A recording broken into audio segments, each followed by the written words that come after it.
Okay. Check. Again.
A very good morning to all of you, distinguished dignitaries, excellencies, and the august audience. It is indeed a great pleasure to welcome you all to the second G20 Energy Transitions Working Group meeting to promote adoption of energy efficiency and sustainable practices. It is truly a pleasure and honor for us to welcome you all to Gandhinagar. I hope you have time enough to enjoy the beauties of this splendid city. As the world is warming at an alarming pace, cooling has become an utmost necessity, a basic human right. The past 9 years have been among the top 10 warmest on record. As the IPCC report discloses, human-induced climate change has resulted in extreme heat-related deaths and illnesses globally. While mortality rates increase during heat waves, high temperatures also disrupt labor productivity, causing additional economic losses. In many parts of the world, especially the global south, access to cooling is not a luxury at all, but a necessity to mitigate the health impacts of extreme heat and keep food safe, medicines viable, and workforces productive. As the demand for cooling in buildings increases, so does the associated greenhouse gas emissions. Unless we take action to improve efficiency and switch to more climate-friendly refrigerants. Typical air conditioners and refrigerators use a lot of energy, and the refrigerants they contain, the HFCs, are potent greenhouse gases. Energy consumption for cooling is estimated to rise steeply under business as usual scenarios, with more than 5.6 billion ACs projected to be installed by 2050, which amounts to 10 new ACs sold every second for the next 30 years. The side event enabling a global transition to sustainable cooling is being convened by the Bureau of Energy Efficiency under the guidance of Ministry of Power of the Government of India in partnership with the United Arab Emirates, the UAE COP28 presidency and the United Nations Environment Programme led Cool Coalition designed to seek feedback and participants' perspectives on a global cooling action. The deliberations will highlight the country and organizations' actions on sustainable cooling and, in particular, the lessons and experiences that India has championed as a global leader in its transition to sustainable cooling, as well as emphasize how G20 and COP28 processes can amplify these and enhance global collaborations. Let us begin this meeting by inviting our distinguished dignitaries on stage. Please join me in welcoming Mr. Abhay Bakre, Director General, Bureau of Energy Efficiency, Ministry of Power, Government of India. Mr. Saud Al Nouri, Head of Diplomatic Engagement, Office of the UAE Special Envoy for Climate Change. Dr. Ajay Mathur, Director General, International Solar Alliance. Mrs. Gauri Singh, Deputy Director General, IRENA. Mr. Alok Kumar, Secretary, Ministry of Power, Government of India. And Ms. Lily Riahi, Global Coordinator of Cool Coalition, UNEP. We are honored to have you all dignitaries on stage with us. It is truly a pleasure and honor for me to invite now Mr. Abhay Bakre, Director General, Bureau of Energy Efficiency, Ministry of Power, Government of India, to deliver welcome remarks.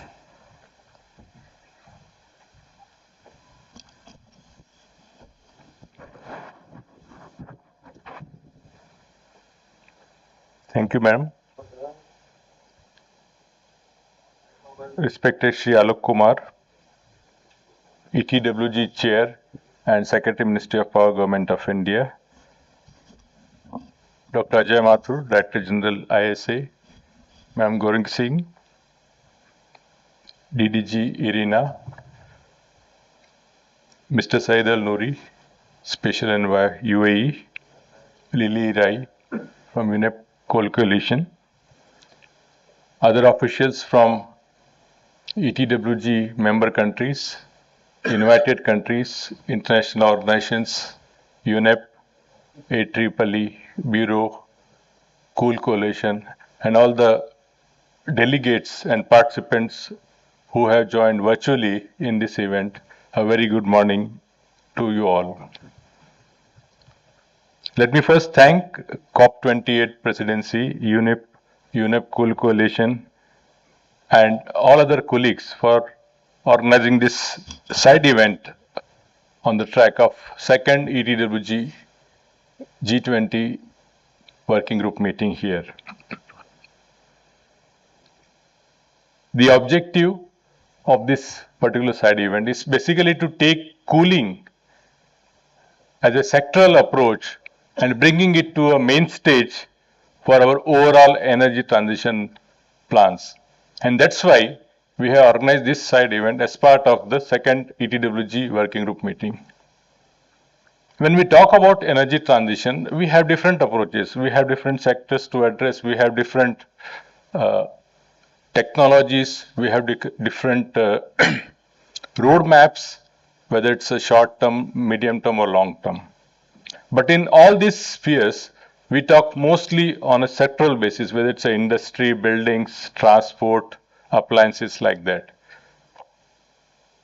But when we find the growth in a particular sector, we talk about hard-to-abate sectors like iron and steel, cement, aviation, transport. We try to address the challenges, we try to think about the new technologies. But if we see cooling as a cross-sectoral phenomena, we find the growth is phenomenal.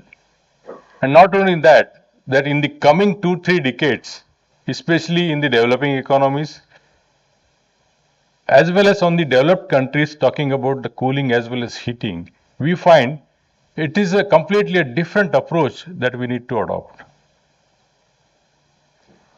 And if we really see that kind of growth happening and also projected, due to various reasons, because of so many built environment coming up, they are all going to be air conditioned, and also when it's winter, it will be heated centrally.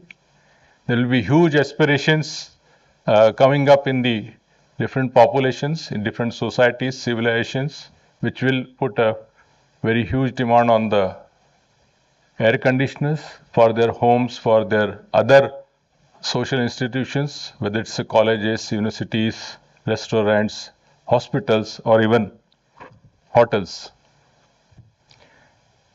All this is put together if we find that cooling perhaps will be the highest, putting the highest demand in the next 2 decades. And in fact, we find that maybe by 2040 or beyond, up to 28 to 30% of emissions will be expected from cooling sector alone. If you put together everything, whether it's a cold chain or even transport or even the commercial and the residential building.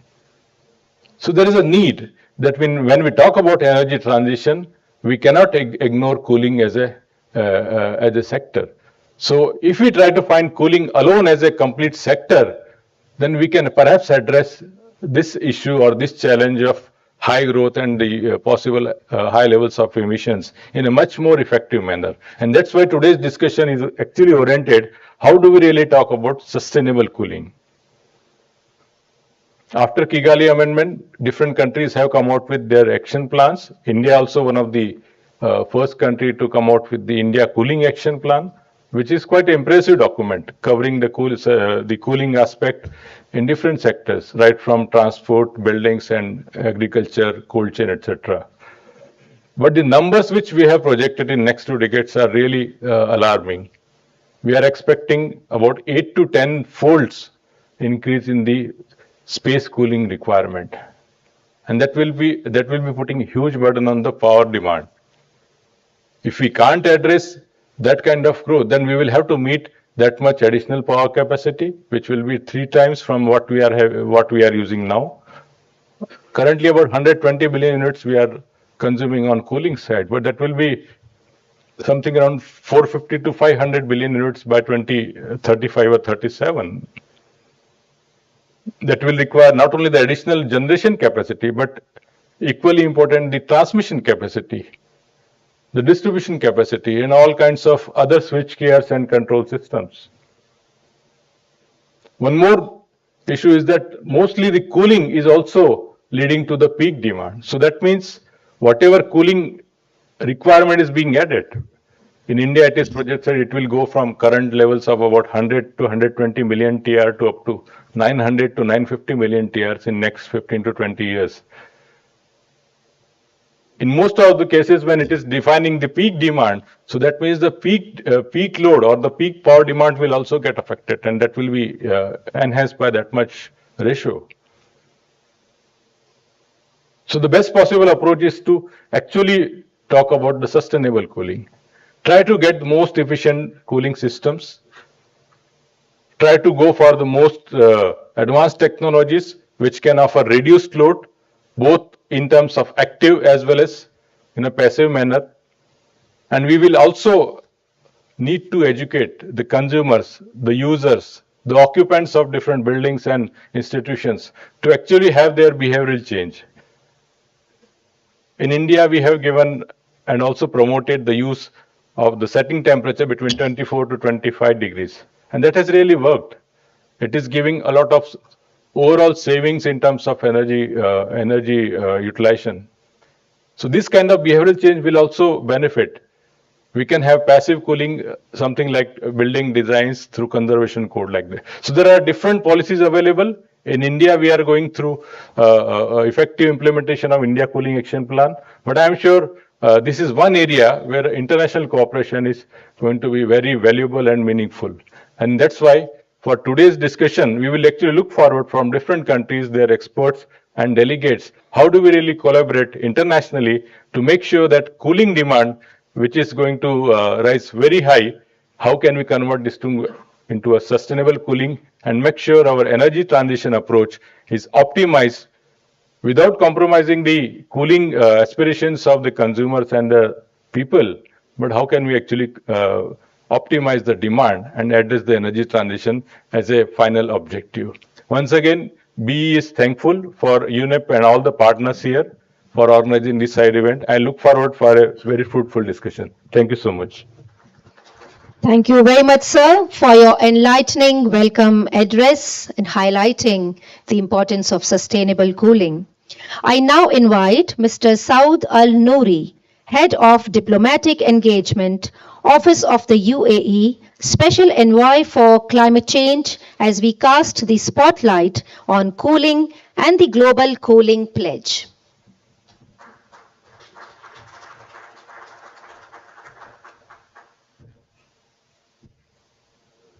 Good morning, everyone.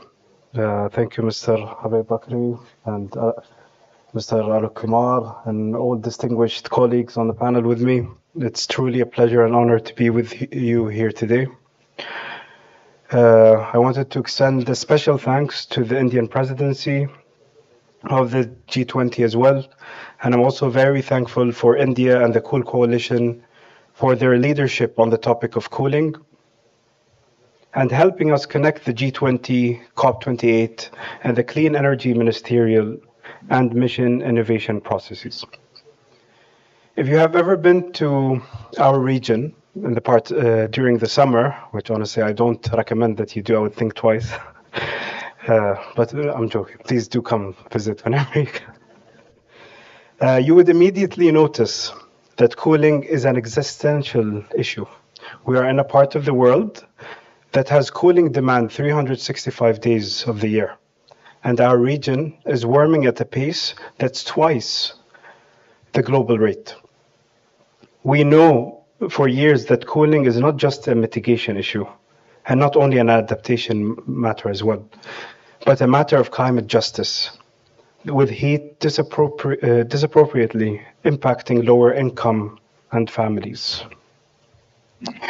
We have heard during our COP28 consultations is that we are not alone on this. An incredibly diverse range of actors have raised cooling as one of their top climate concerns, from humanitarian agencies to mayors, food producers, vaccine distributors, and even children advocates. They have all raised cooling as an existential and important issue that they are facing with their days. Heat has rapidly risen up the global agenda as a climate impact that was rarely featured in the COP process. Everyone also acknowledges that we cannot allow this vicious cycle to worsen, with cooling demand resulting in even more emissions and therefore more heat. Therefore, we would like COP28 to be a cool COP in all senses of the word. Today, I'm pleased that we can present the concept of the Global Cooling Pledge and discuss its parameters and potential next steps. We know that not every country, city, company, or entity has the same conditions or needs, but we learned from our consultations that there are many commonalities, and this is where we should put our efforts and focus on, working together towards a collective goal. This means working with the Cool Coalition, India, and other partners, and therefore hoping to collectively create a menu of options so that all of us can identify the actions that are relevant for our own situations. In doing so, we can deliver a significant collective response to the cooling challenge. The Cool Coalition has started to compile these options, ranging from nature-based solutions to appliance efficiency policy to innovation investments. Today, we would like to keep building consensus on such options. As you heard from our colleagues, or you will also hear from our colleagues, our hope is to intensify consultations in the upcoming months and launch the Global Cooling Pledge at the back-to-back meetings of the G20 energy ministers and CEM-MI in Goa this July. We would enter a kind of campaign season for the next 5 months to COP28. With your help, we hope to make sustainable cooling a strategic investment for the economy, the most vulnerable, the climate, and also the cool thing to do. Thank you very much. Thank you, sir, for your address on the importance of sustainable cooling actions, highlighting how the G20 and COP28 processes can amplify these actions and strengthen global collaborations. I now request Dr. Ajay Mathur, Director General, International Solar Alliance, for his valuable address. Shri Alok Kumar, Shri Alnoor, Mrs. Gauri Singh, Lily, Abhay, and friends. It's extremely timely that we are looking at the issue of sustainable cooling. And I think the transition to sustainable cooling is the key issue as far as the global community is concerned. And I'm delighted that the COP presidency is taking this up as a key issue. What we have seen in the past few years is that there is a continuum in terms of people's incomes and needs. Cooling is a necessity. As Mr. Alnoor mentioned, it is an existential issue for large parts of the globe. Either, for cooling is certainly true as far as the tropics is concerned, and warming becomes important as we go to the upper latitudes. It also came as a bit of a surprise when recently it was worked out that the global cooling demand is far greater than the global warming demand. In a sense, This is to be expected because the number of people in the tropics are far more. The temperatures, the temperature difference between the ambient and what is comfortable for us is far more in the tropics, and when multiplied by the number of people, it becomes a much larger factor. So this is important. I think that is taken for granted. Now, what do we do as a global society? What I'd like to do is to first recall that as far as India is concerned, we in India introduced for air conditioners, we introduced the labeling program. So have we for fans. Evaporative coolers, fans, and air conditioners are part of the continuum of technologies that need to be addressed for cooling. What do we do? The first is that I think countries need, and through the international processes, enabling countries to establish institutions which can, number one, identify the seasonal energy efficiency ratios would be important. Seasons are important because in every country, the kinds of temperatures that you see are somewhat different. And the kinds of devices that you have, whether it is fans or whether it is air conditioners or whether it is evaporative coolers, will have different kinds of efficiencies for different temperatures. Capturing them becomes important. That's the first thing that can be done. The second thing that can be done is to look at how do you integrate these into the building envelope. The Bureau of Energy Efficiency had introduced the Energy Conservation Building Code, which has recently been updated.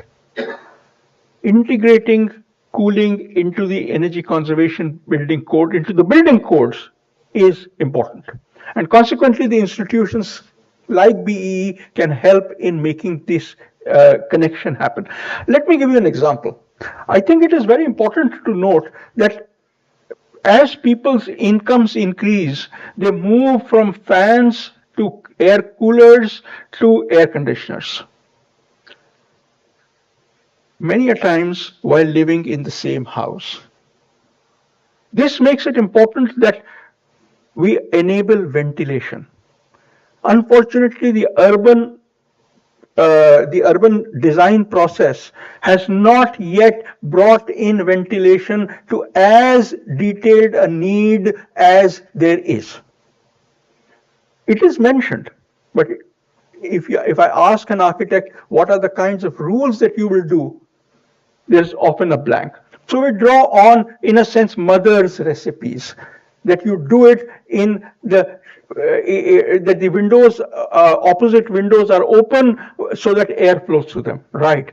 Now the same house through which air you design for air flowing, after a few years will have air conditioners. What do you do?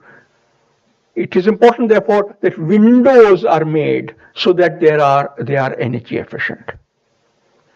This means that we have windows that are that allow ventilation but are also fully sealable when needed. So therefore, insulated windows which are sealable become important. In India, there was the creation of the Glazing Society of India, which looked at windows, but I think these kinds of associations need to be built up so that windows are not built separately for every building, but are, in a sense, mass produced. That's the only way to bring down the cost of these kinds of insulated windows. The other area in which sustainable cooling becomes important is for agricultural cold chains. We see that in large parts of the world, the issue of the availability of the non-availability of cooling means that a large number of crops, either there is a very high wastage or they are not grown, because electricity supply for cold storages, particularly in rural areas, is either not there or is unreliable. Thankfully, because of the declining prices of solar energy, it has now been possible to have solar powered cold storages, energy efficient cold storages, which combine solar with some kind of storage. One of the things which we have found, which is of great interest in countries, is solar cold storage, in which solar is used during the day and it cools and chills and sometimes freezes water for use at night. So all the 24 hours you have the kinds of temperatures that you need, which is essentially 2 degrees to 8 degrees, which is needed in a solar cold storage, and therefore reduces the kind of food wastage that would otherwise occur. And farmers have higher incomes because they can go to market as and when they get the prices that they need. The point that I would like to leave is whether it is the seasonal energy efficiency ratios, or whether it is windows, or whether it is solar cold storages, countries need institutional systems to enable this cooling to happen. Through the creation of the cooling pledge and through the international attention on sustainable cooling, I hope that we can move towards institutionalizing this cooling as we go along. I want to thank BEE, UNEP, the COP presidency, and of course the Government of India for enabling this attention on sustainable cooling, and look forward to a future in which all of us would be able not only to get sustainable cooling, but also contribute towards making it happen. Thank you very, very much. Thank you, sir, for such practical and meaningful insights on India's journey to sustainable cooling, the learnings and lessons on global leadership on cooling. I now request Mrs. Gauri Singh, Deputy Director General, IRENA, for her dynamic address on sustainable cooling.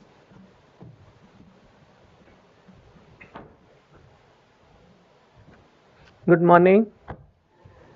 Secretary Power, Shri Alok Kumar ji, Mr. Noor, Mr. Ajay Mathur, Mr. Bhakre, Lily Rai, all the distinguished guests. It's really a pleasure to be here for this side event, because I was just telling Mr. Mathur that somehow, I've been in so many discussions on energy transition, but this is really the first time I'm actually I'm in a event that focuses on cooling, which for me, growing up in Rajasthan, I really understand how important cooling is, and we heard Mr. Saud talk about that for many countries, it's really very existential. It's not a luxury. It's not just about thermal comfort, but it's about also being able to function productively in your day-to-day lives. And I'm really reminded about what one had heard from the Singapore Prime Minister, Mr. Lee Kuan. He was asked what was it that really, which invention really helped Singapore move to where it is economically, and he said that it's air conditioning. And when we are talking about cooling, and for a country like India, it's also very aspirational. As the work has happened in India for providing access of electricity to every household, and as the economy grows stronger, cooling will become something that most of the households will aspire for, and will create that spike in demand that I think we very much saw last year happen.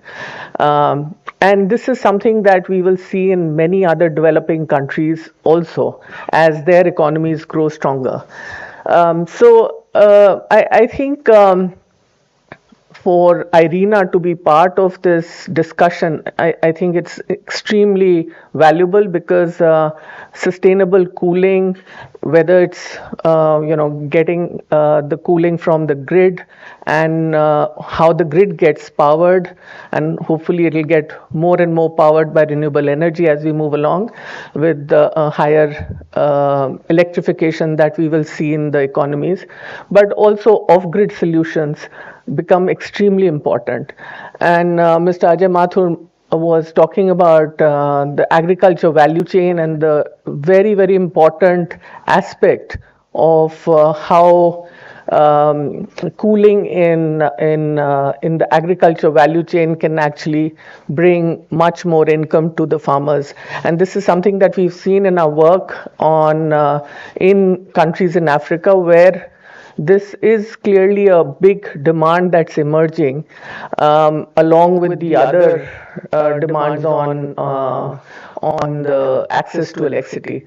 So, as I said, this seems to be something that we haven't talked about enough. So I'm really glad that the G20 presidency has taken to amplify this message, and moving onwards to the COP presidency at UAE, this will become a very important issue for the international cooperation to come together and hopefully sign the cooling pledge. I also think that it's a lot about behavior change as well, because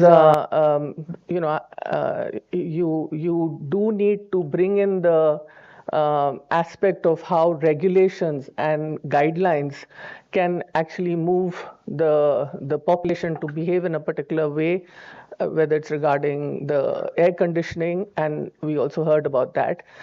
And an example is, some of us, would have seen in Japan, they've actually moved away from the very, whenever we had delegations from Japan, they used to come very formally dressed. And then they took a decision that we will wear clothes that are more appropriate for ambient temperatures, which are more in the range of 24, 25 degrees, rather than having, freezing offices of 18 degrees or 16 degrees that get you to wear jackets.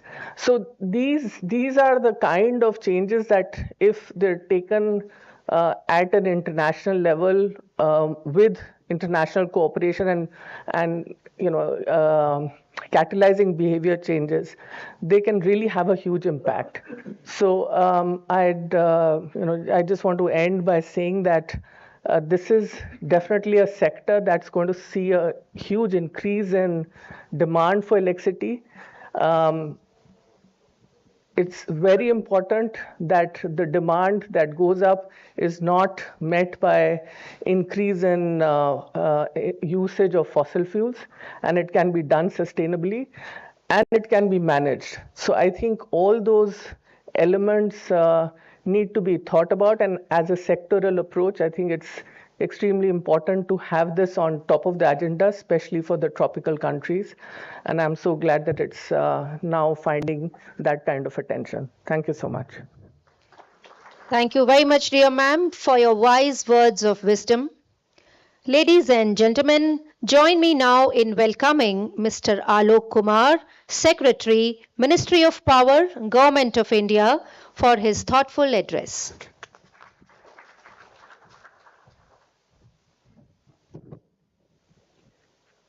Good morning, all my fellow co-panelists on the dais.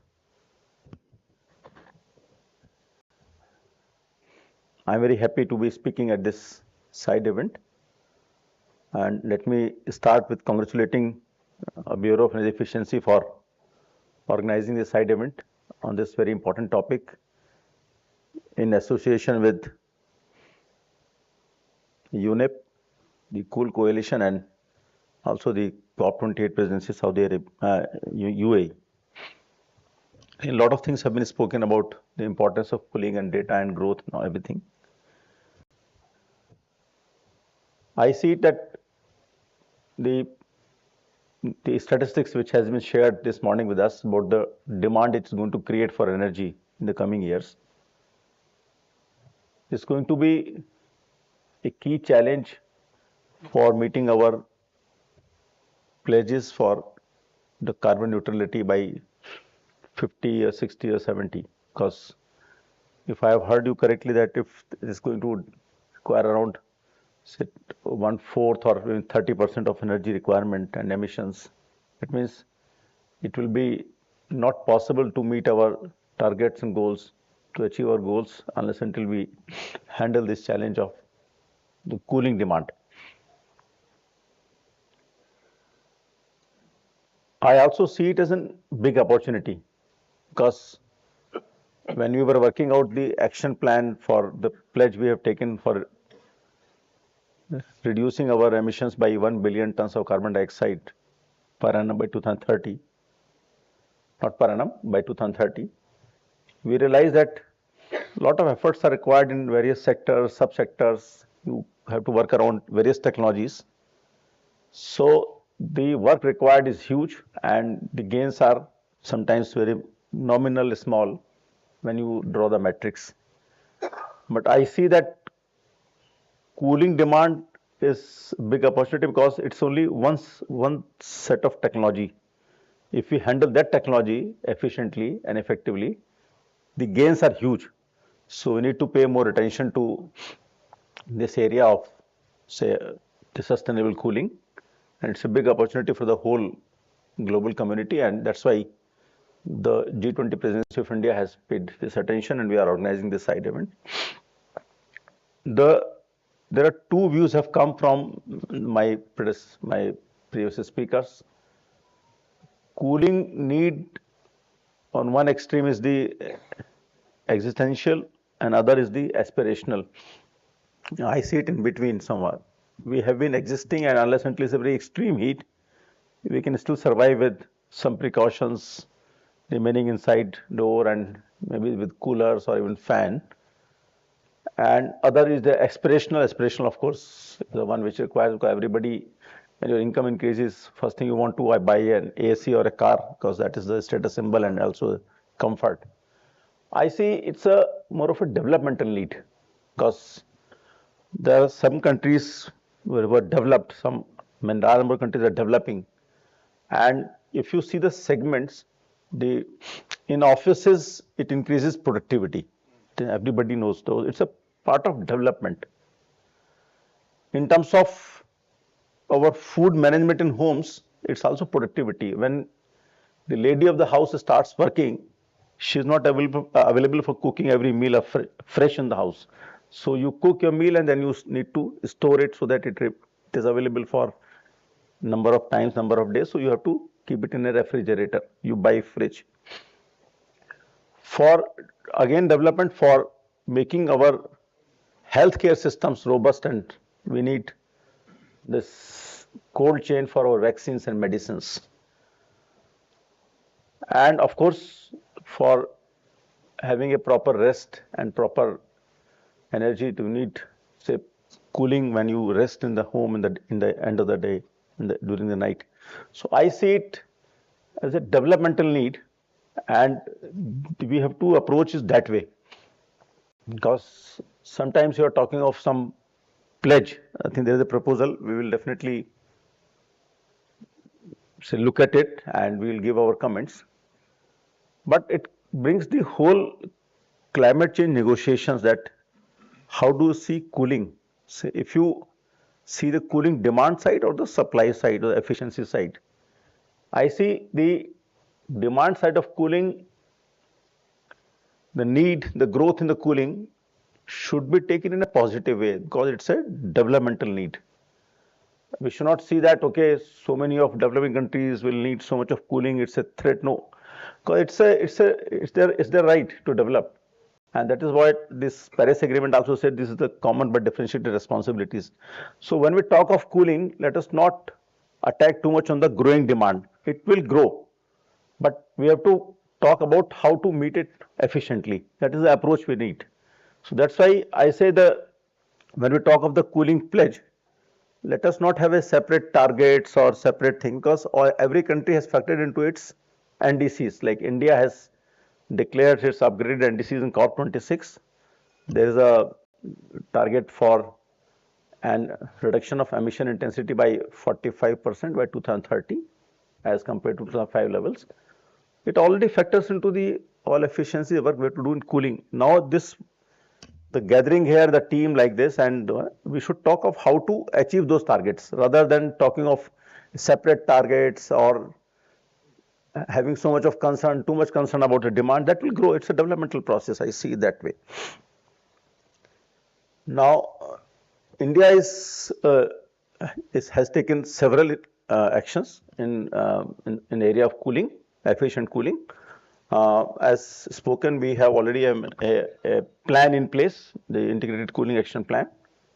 I'm told India is one of the first countries to come out with this plan in across sectors. We have a very robust star labeling program, and let me also make it very clear, the air conditioner is in a compulsory category when you do labeling. It is not a voluntary labeling, it's a standard. Nobody can manufacture an air conditioner in India without meeting those efficiency levels. So it's quite robust. Our government has declared that whatever we procure has to be minimum 3-star rated air conditioner. And Gauri Singh ji was talking about this behavioral change. India has already implemented this 24 degrees is the default setting. There is a demand which I think Bureau will that to raise it maybe to 25, because those are small things which can really control your energy consumptions. There are two things which have not been spoken, and they have been I've been thinking over it. I would like to mention it here for your consideration. The energy pricing is one which will impact a lot of your cooling demand, which I think we are all talking of technology, the growth and demand and peaking demand.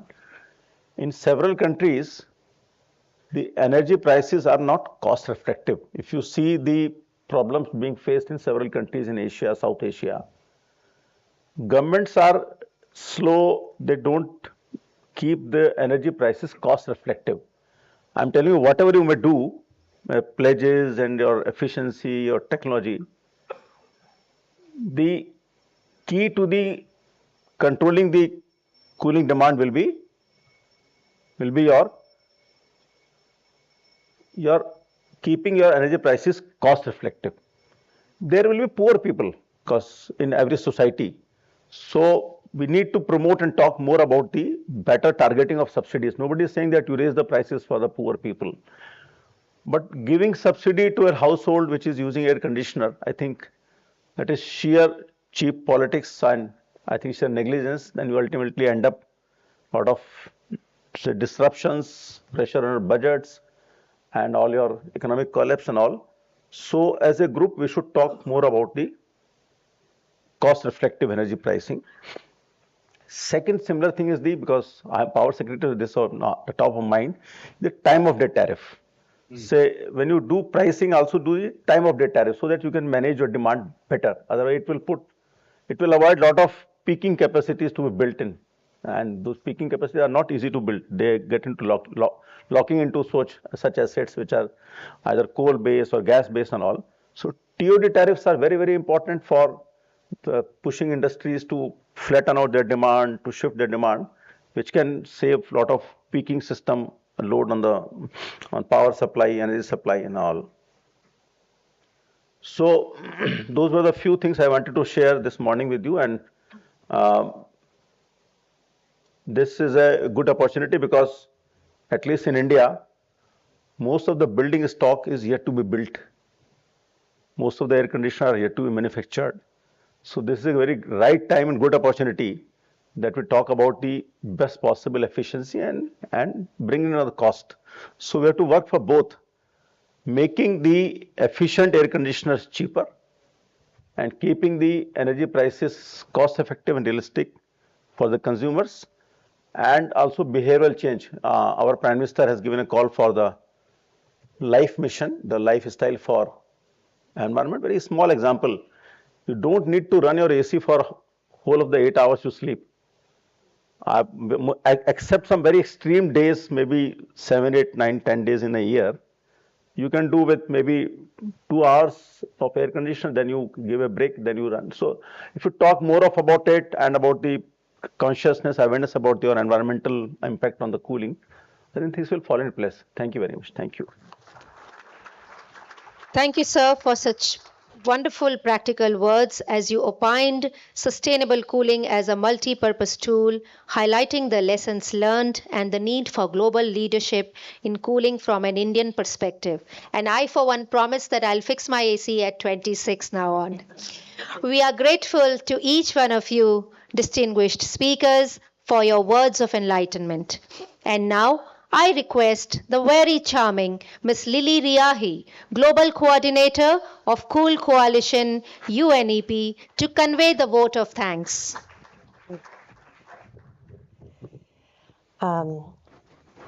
Distinguished guests and delegates, we got some very important messages today from our eminent leaders and experts on how we can actually scale action on sustainable cooling without undermining the energy transition and creating greater access for those who need it.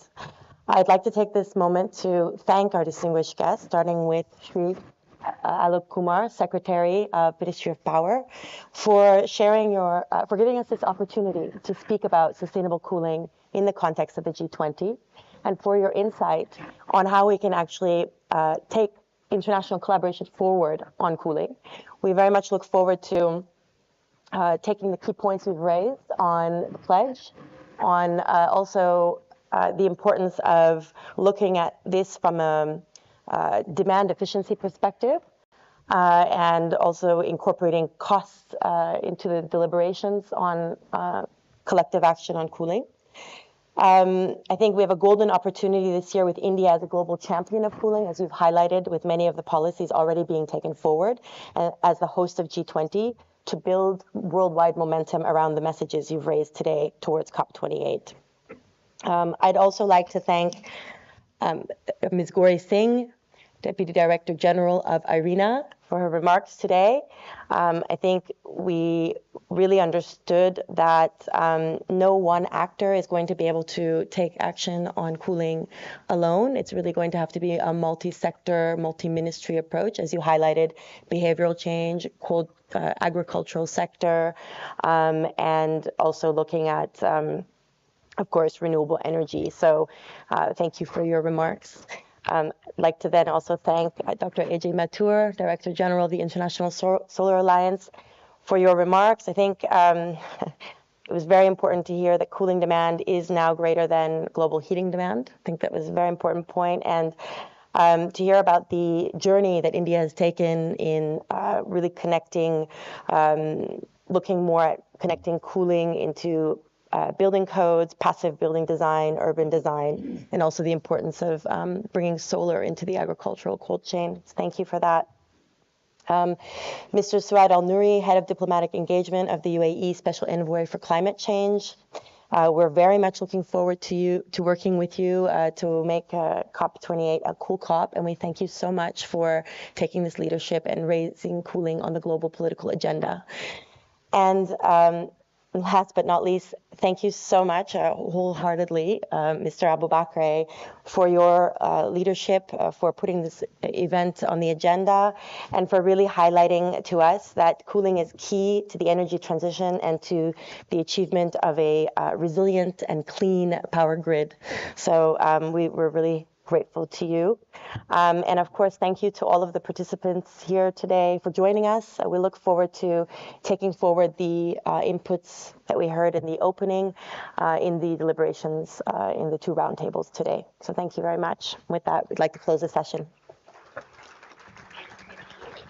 Thank you, ma'am. Lily Riahi. And now, ladies and gentlemen, it is time for tea break. Kindly join for tea right outside the seminar hall as we assemble again in this hall after 5 minutes for the round table discussion.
जल।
चाहिए देखो ना, है तो है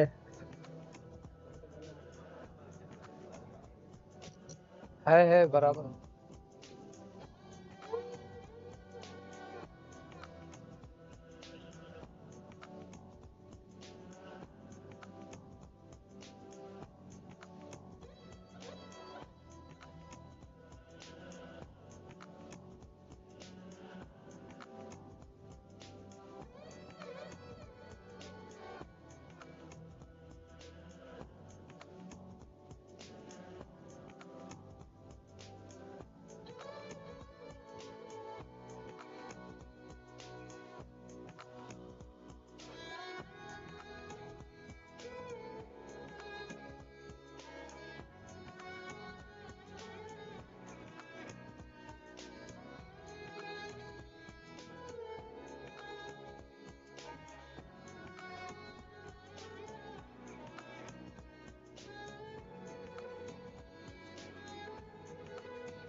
Red.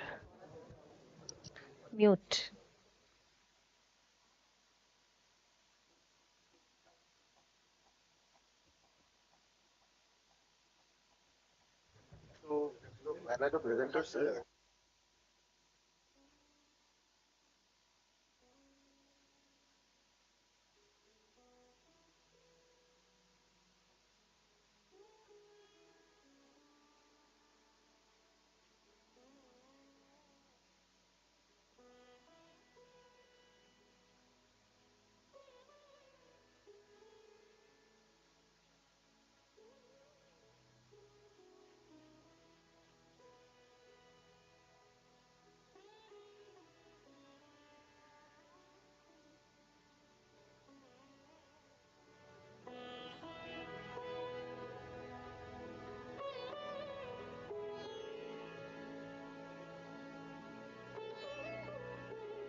Ladies and gentlemen, kindly settle down. We should begin very soon.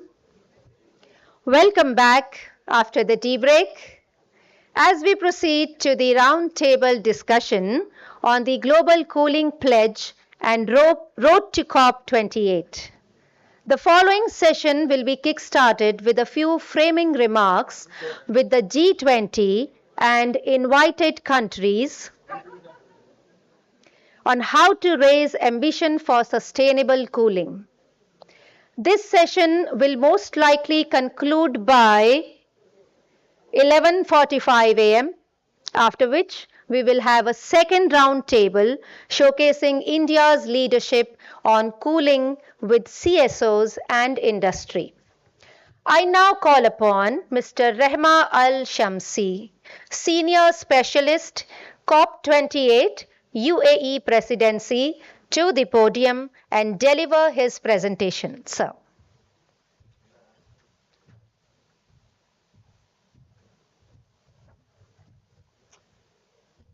Thank you. I'd like to begin by thanking the Indian presidency of the G20 for hosting this event. I'd like to thank our esteemed panelists that were on earlier, the Bureau of Energy Efficiency, the Ministry of Power, the International Solar Alliance, IRENA, and of course, UNEP. So we'd like to share this presentation now with the room in terms of the global cooling pledge that the COP28 presidency, UNEP, and the government of India are working on. So to give a little bit of a background, we'd first like to highlight the cooling sector within the world. So as was mentioned by the panelists previously, cooling is not simply a luxury for thermal comfort. It's a necessity in places around the world, such as India, such as the UAE, where we're from, where we essentially need cooling, as my colleague mentioned, 365 days of the year to be able to function as an economy and as a society in general. It saves lives, but it is also it has a huge effect on the energy sector. In the UAE in particular, for example, about 70 to 80% of building energy demand comes from cooling itself. And globally, it accounts for about a fifth of electricity in buildings. And with the increasing of global ambient temperatures, we only know that this demand will increase. Now, fortunately, there are solutions at our fingertips, as has been mentioned again by many of our esteemed panelists. There are many ways to address this, whether it's looking at different forms of cooling, whether it's looking at more advanced appliances, whether it's looking at behavioral change, as was mentioned by Irina, or by insulation. Now, the Cool Coalition is the COP28 UAE's partner that's helping us lead the effort towards the Global Cooling Pledge. The Cool Coalition was formed out of the UN Climate Action Summit in New York in 2019, and it's made up of several entities, including country governments, civil society organizations, private sector, as well as some city governments. Now, the outcomes that we're looking to achieve on cooling as part of the COP28 outcomes happening at the end of November, early December this year, will be to ensure that cooling plays a very major role within climate discussions, including in the global climate stocktake that COP28 presidency will be undertaking this year, to understand where we are in relation to the Paris agreements of keeping 1.5 alive. We're looking to receive commitments on concrete actions towards cooling. Now that's whether through this pledge or whether it's through announcements as well. And we're also looking at having a high-level moment during the summit itself, which will be a cooling leadership segment that will be ministerial presence and non-state leaders as well. And as you can see here, we have the buy-in of leadership at the highest levels for this line of work, and we hope to be getting that for other partner countries and organizations as well moving forward throughout the year. Now, for the content of the pledge itself, it's a little long to go through right now in this room, but we will be sure to send out the draft pledge to anyone that would like to see it. In general, what we're looking to address is developing a menu of options for countries to be able to commit to accelerated action towards cooling. Some examples that are listed here are ensuring increased access to cooling, while at the same time ensuring we are reducing the emissions of cooling. We'll be looking at supporting existing initiatives and measures towards cooling. We'll be looking at establishing and enhancing efforts towards minimum energy performance standards, as well as working towards disseminating and improving the global best available technology to be used in a race to the top, essentially. We'll be looking at buildings in their relation to cooling. I think our colleague at the International Solar Alliance was mentioning the importance of insulation when we're talking about cooling. And again, here we have several other points that we've been developing throughout consultations similar to this one throughout the year, and we're hoping to continue doing that with partners such as yourselves. Again, we'll be looking at addressing the share of renewable energy in relation to cooling.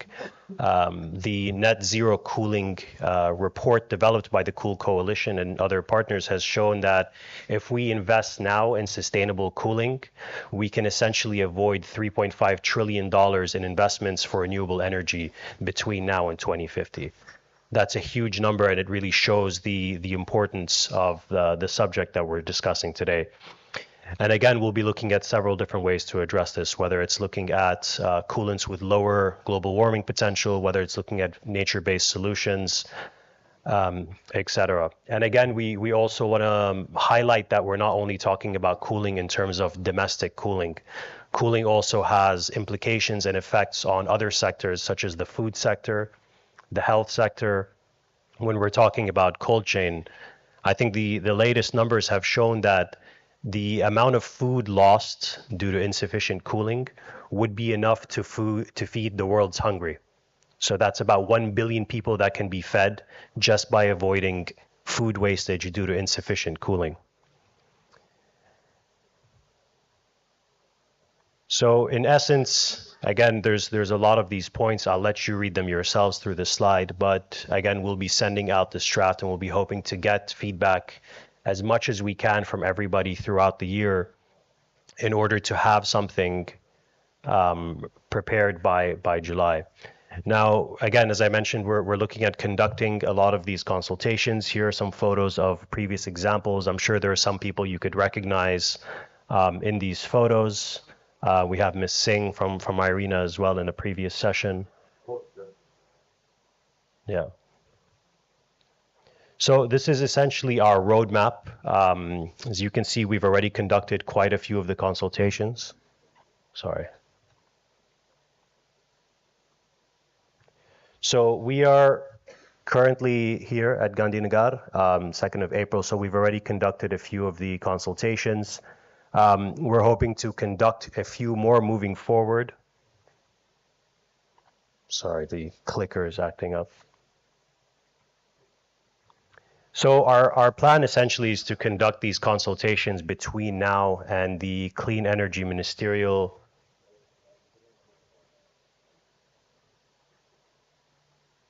Yep. So we will be announcing the pledge with the cool champions that we're hoping to work with between now and July in Goa, at which point we will be announcing the pledge. And then from Goa, the G20 and Clean Energy Ministerial up until COP28 is when we're going to be focusing on getting commitments for the pledge. So now really is the time to start working on that draft, working on getting as much input and feedback as possible to ensure that we have the strongest wording in that document as possible. So again, here are just a few of the champions that we have working with us, and we're hoping to get more from the room here today and the wider ecosystem as well. And we really want to make sure that we have as many stakeholders involved as possible, whether that's countries, whether that's non-state actors, civil society organizations, the private sector, industry leaders, etc. So if you have any questions, you can please reach out to us. We'll be sending out this presentation to everyone that is registered for this session, and we hope to get as much feedback as possible for this. Thank you very much.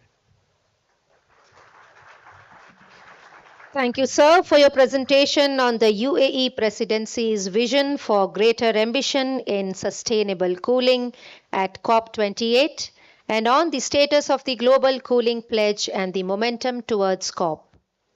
I now request Mr. Thomas Anker Christensen to deliver his presentation on his vision for greater ambition in sustainable cooling towards COP28.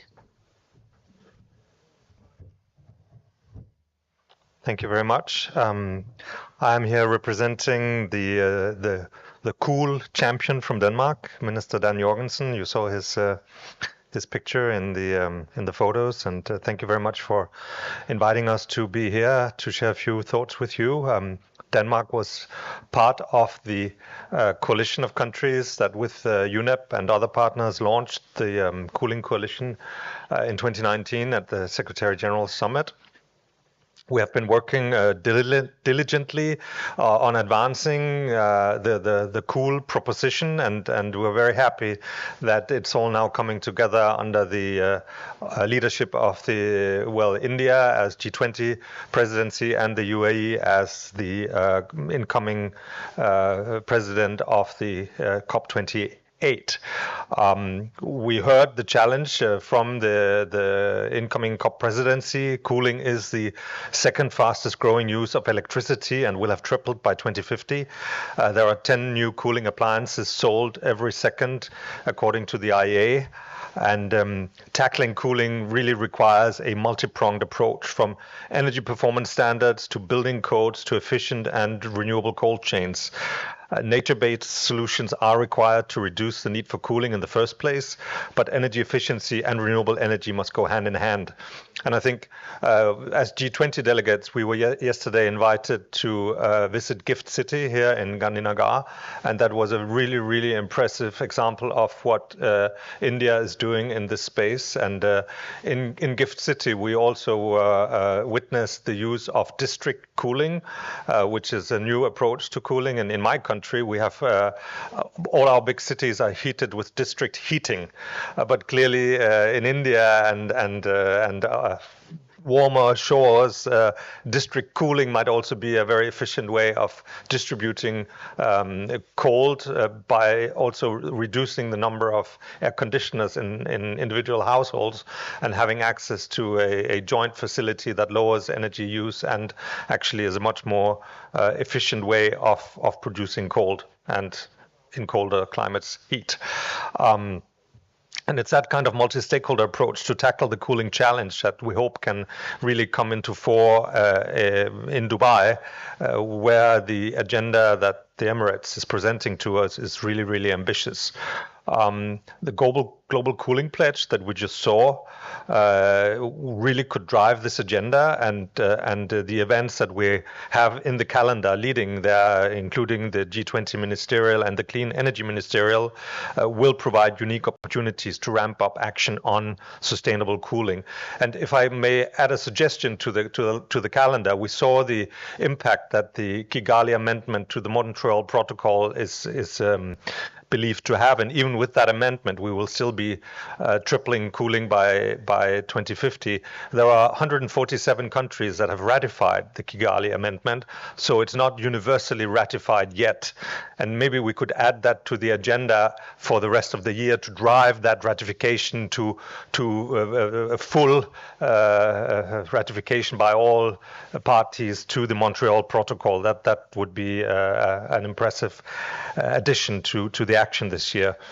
As I mentioned, India and Denmark have a strong green strategic bilateral partnership where cooling is part of the agenda. We are deepening our exchanges, and we have supported the establishment of 2 large programs on cooling in India with respective ministries, one on urban cooling and one on cold chain in the framework of this UNEP-led Cool Coalition that also has the buy-in from Danish private sector. You saw the CEO of Danfoss in the Cool Champion list, and Danfoss is the major Danish company operating in this space, also in India. We want to ensure that everyone, everywhere has access to sustainable cooling solutions and technologies, and that will require a further uplift in international cooperation. It will require dedicated climate finance and increased leadership from key players. And in that sense, the multiple benefits will include increased energy and food security. It will drive down emissions. It will reduce loss and damage associated with climate change. And it will, of course, also benefit the general population. So it is really a multiple win agenda that we're looking at here, ladies and gentlemen, and we're very happy to be part of driving it forward. Thank you very much.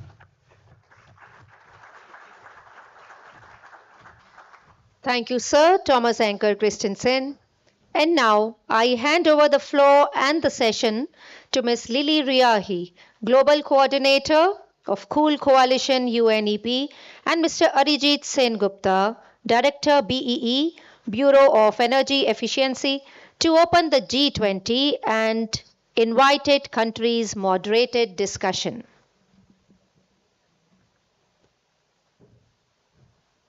It would be great if we could now invite the countries to join us in the discussion, and also if we could move to the next slide.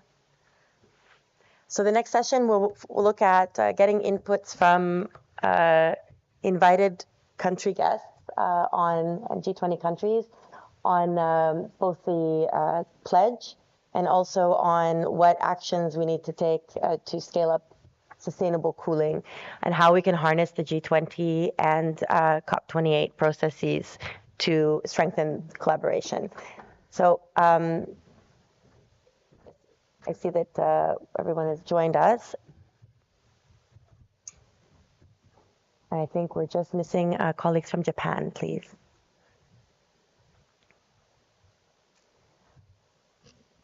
Okay. So before we start the discussion, perhaps I can just give every delegate a moment to introduce yourself and just give us your view on cooling. Let me start with you, Thomas, if I may. Since we just heard from you. Thomas Anker Christensen, the climate envoy of Denmark. I'm double-hatted in that I'm both in the Danish Ministry for Foreign Affairs, but also in the Danish Ministry of Climate and Energy, and really supporting the Danish Prime Minister in her leadership role, but also the various other ministers in the Danish government. And for us, it's an all-of-government and all-of-society effort to lift the global climate challenge. And we see, as I said in my intervention, cooling as a central component with energy efficiency and, of course, the further drive towards scaling renewable energy and bringing down emissions. It's sort of a everything, everywhere, all at once kind of approach that we're in right now. But thank you. Anand Shukla from Swiss Agency for Development and Cooperation. We have been working very closely on the built environment here in India. So when it comes to built environment, we cover the building materials here, building design, and also at the city planning level. So different thematic areas we have been working on. And particularly on the building energy efficiency part, we have been working very closely with Bureau of Energy Efficiency since last 10 years. And the energy efficiency code for the residential building that came out in 2018, we are happy that we assisted Bureau in preparing all that. That basically covers passive aspects of building design. So I think in the previous session, we listened to very clearly that, the building design and the passive measures are very, very important here. So from that perspective, cooling is something which is very close to us. And we are planning at the moment to initiate a new program on space cooling in buildings. Thank you. Hi, my name is Libby Green. So I head up climate and energy work for the UK government and in India. I'm a British diplomat, but I started working on climate change when I was posted to Copenhagen and COP15 took place. So I got a bit of the climate bug, and then I moved to China where I worked on climate and energy, and then I seem to just keep coming back to it. And it's such a hugely important issue to work on in India, as India is the third largest emitter by country size, although of course not by per capita. And cooling is a really important issue for the UK. We're putting significant ODA funding into cooling, including in India and Africa, and we're concretely supporting the development of centres of excellence for sustainable cooling and cold chain technology here in India as well as Africa. Thank you.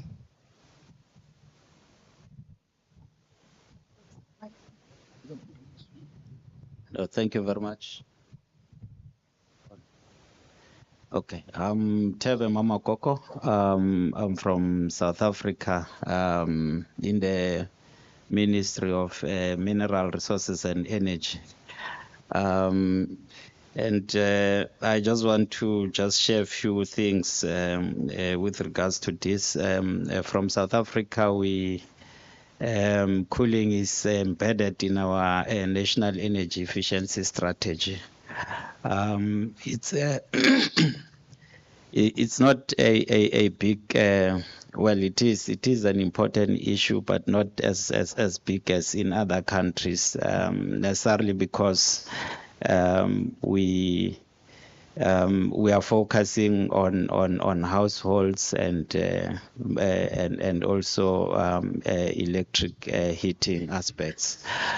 So it then becomes important in that aspect where we looking at introducing the maps, the building codes, and in those areas. So I think it then becomes important for us to as we are moving to COP. To look into those aspects because it's also linked to our pledges that we have made through the Paris Agreement. So it has got that huge potential in terms of emission savings for the country.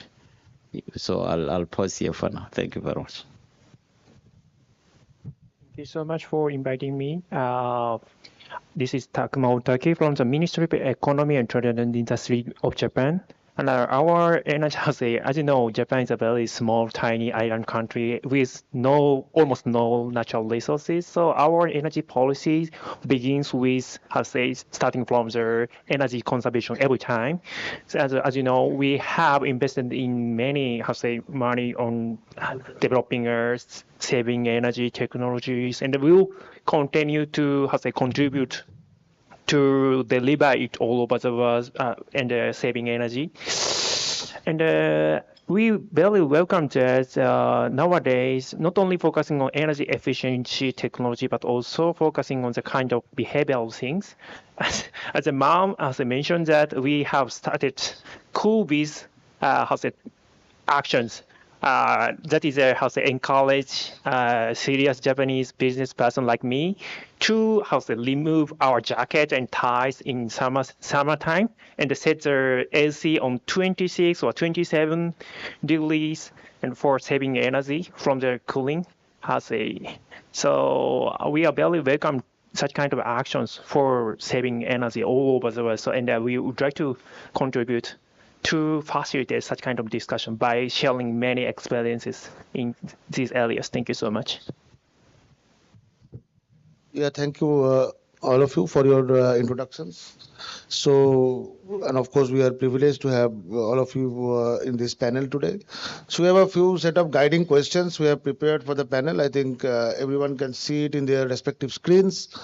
So without further ado, and since we're running a bit short of time, so I will just request our panelists to kindly share your thoughts and views on these guiding questions, and also based on the discussion that we had in the inaugural session, and of course the papers that we have shared with you.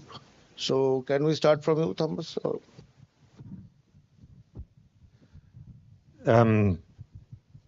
As I said in my remarks, considering also pushing for the ratification of the Kigali Amendment by all parties could be one additional element we should think of. I think the question overall of energy efficiency and power demand reduction is also a salient one to include. I mean,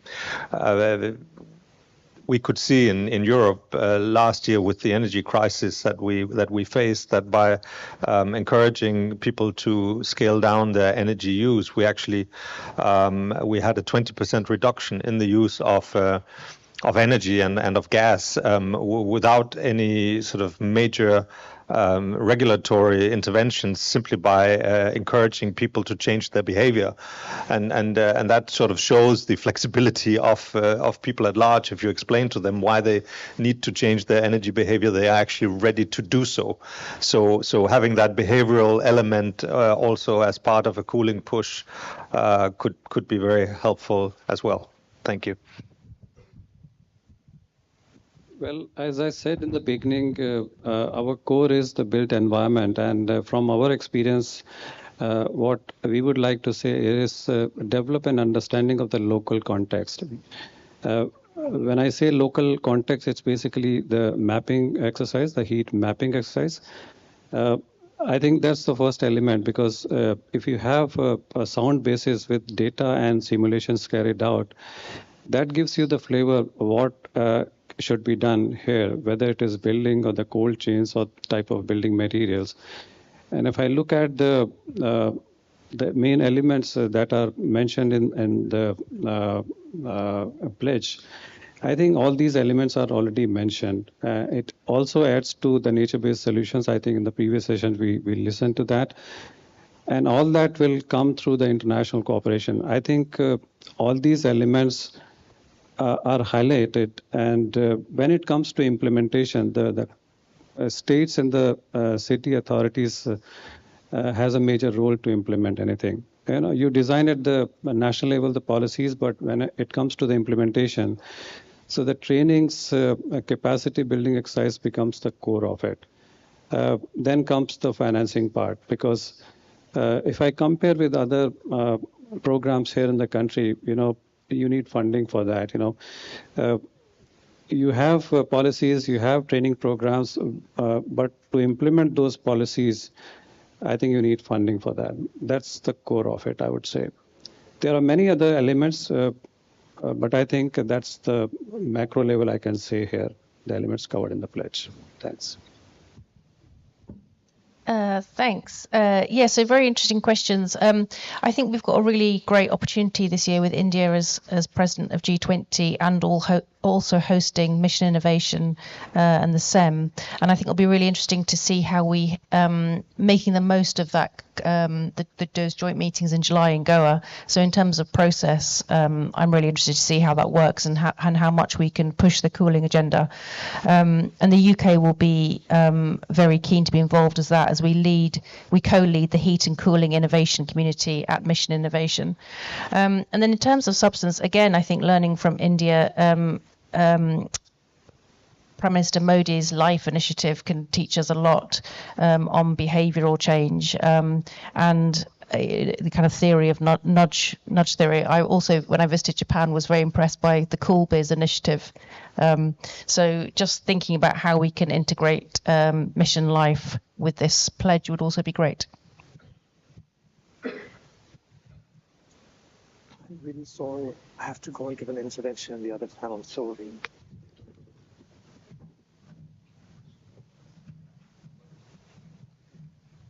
Thank you very much. Yeah, I think I will share similar sentiments that the issue of you know, awareness and capacity building becomes very important, so that our communities understand the effectiveness and the impact of this process. But I think also there are three issues that I think I should raise. I mean, deriving from the experience in my own country, I think there are issues of health, comfort, and safety that are quite crucial. But there's also an issue around food and agriculture. insofar as cooling is concerned, which is also one of those important things. But also the health aspects from the medicine and vaccination point of view. So what we would want to urge, I think there are 4 areas that we're looking at. Is in terms of the cooling system itself. We're hoping that as we go to COP28, because of the intention of the COP28 presidency, I think the issues around cooling equipment becomes important. The issues of cool roofs or cool buildings, it is one of those important factors, but also I think the acceleration in terms of financing, and I heard the initial remarks that I think it's one of those key consideration, which is quite important.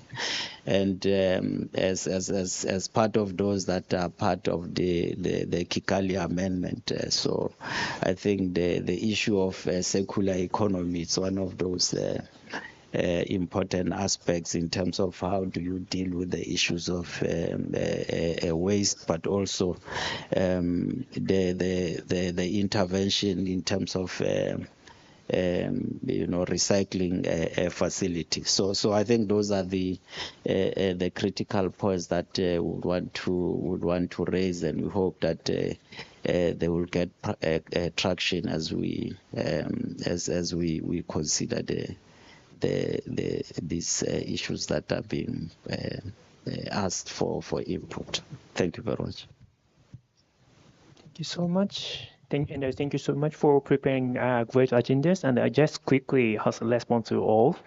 And first, buildings and manufacturing sector. It's very simple because maybe engineer backgrounds persons will know that the key point of technology is how can we exchange and utilize the heat well. So this kind of the place using the very high temperature heat and low temperature heat, the place which uses both is a place we can elaborate our activities for saving energies. And next questions.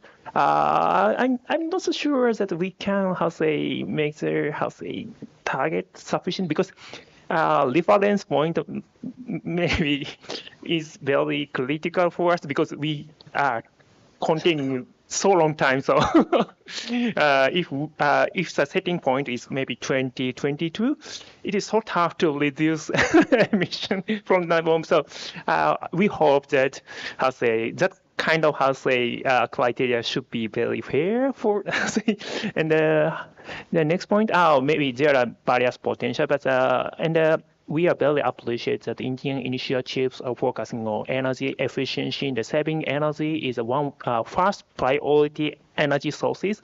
So we really respect the concept and we perfectly share the concept.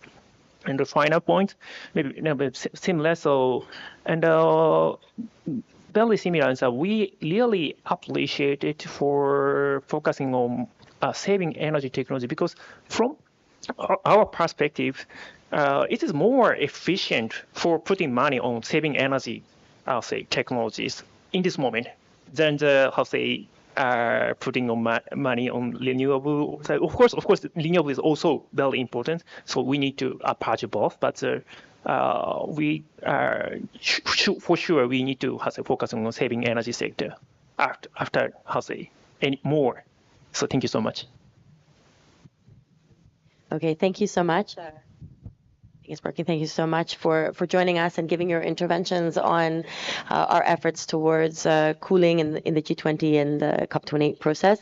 Your inputs have been duly noted and will be included in the outcome document. So thank you very much. And now I'd like to call the next round of countries to join us. So if we can just give a round of applause to.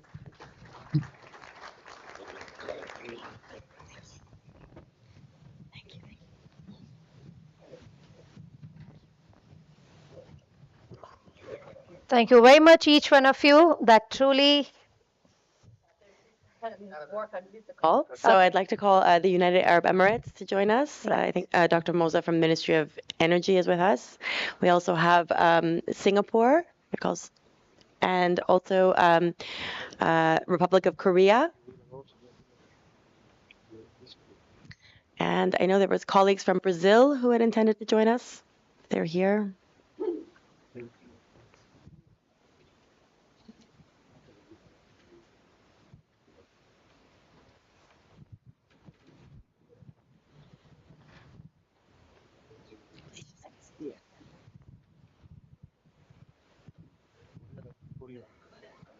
Yes, Singapore. It's okay. Yes, Singapore.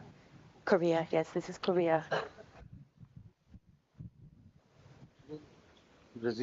Brazil, yeah. I don't know if colleagues of Brazil or Italy are with us. That's okay. Okay. So, if I may, in order to get started, we need the questions back up, please. So maybe I can start with you, Brian. I know that Singapore has certainly been known to be a leader in cooling. It would be great to have your views on some of the questions that have been discussed today, including, in the perspective of Singapore, have the cooling action areas been captured sufficiently in the pledge?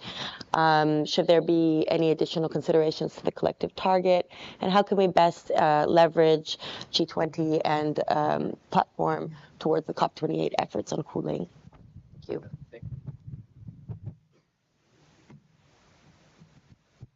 Yep. Thank you, Lily, for giving me the floor. And also, I would also like to extend my appreciation to the organizers, UNEP, as well as the Government of India for inviting me and Singapore to provide our perspectives on this topic.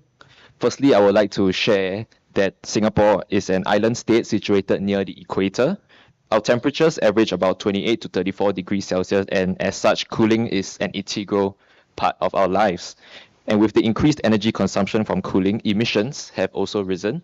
I would just like to share a statistic from the World Wildlife Fund.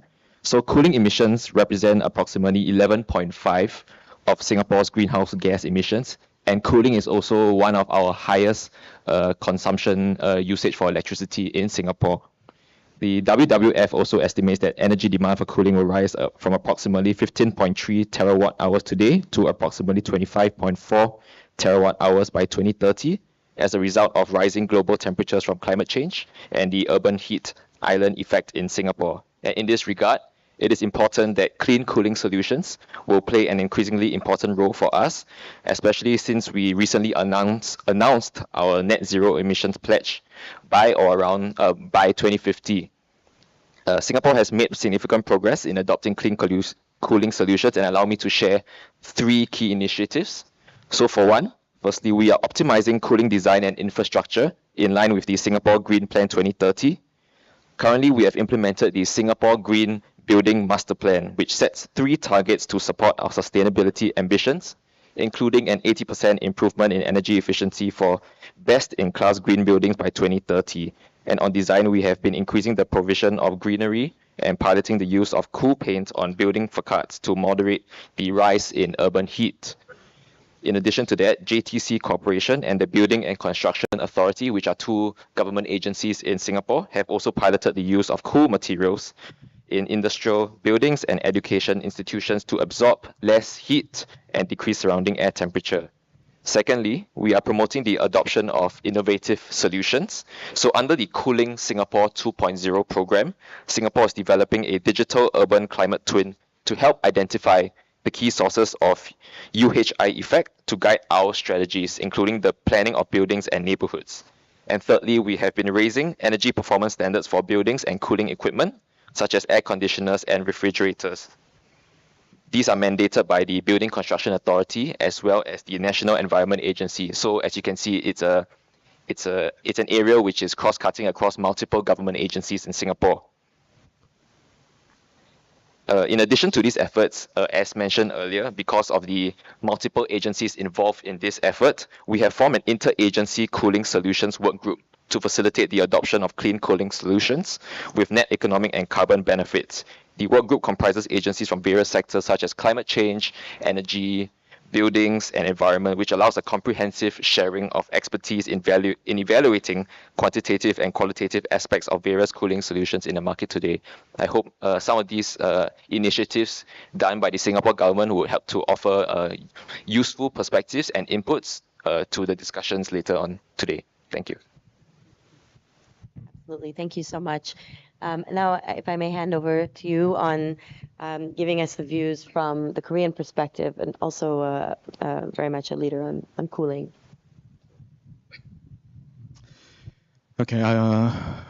Yeah, my name is Song Sam-chung from Korean Energy Economic Institute, and our institute is working closely with MOTI, the Ministry of Trade, Industry, and Energy in Korea.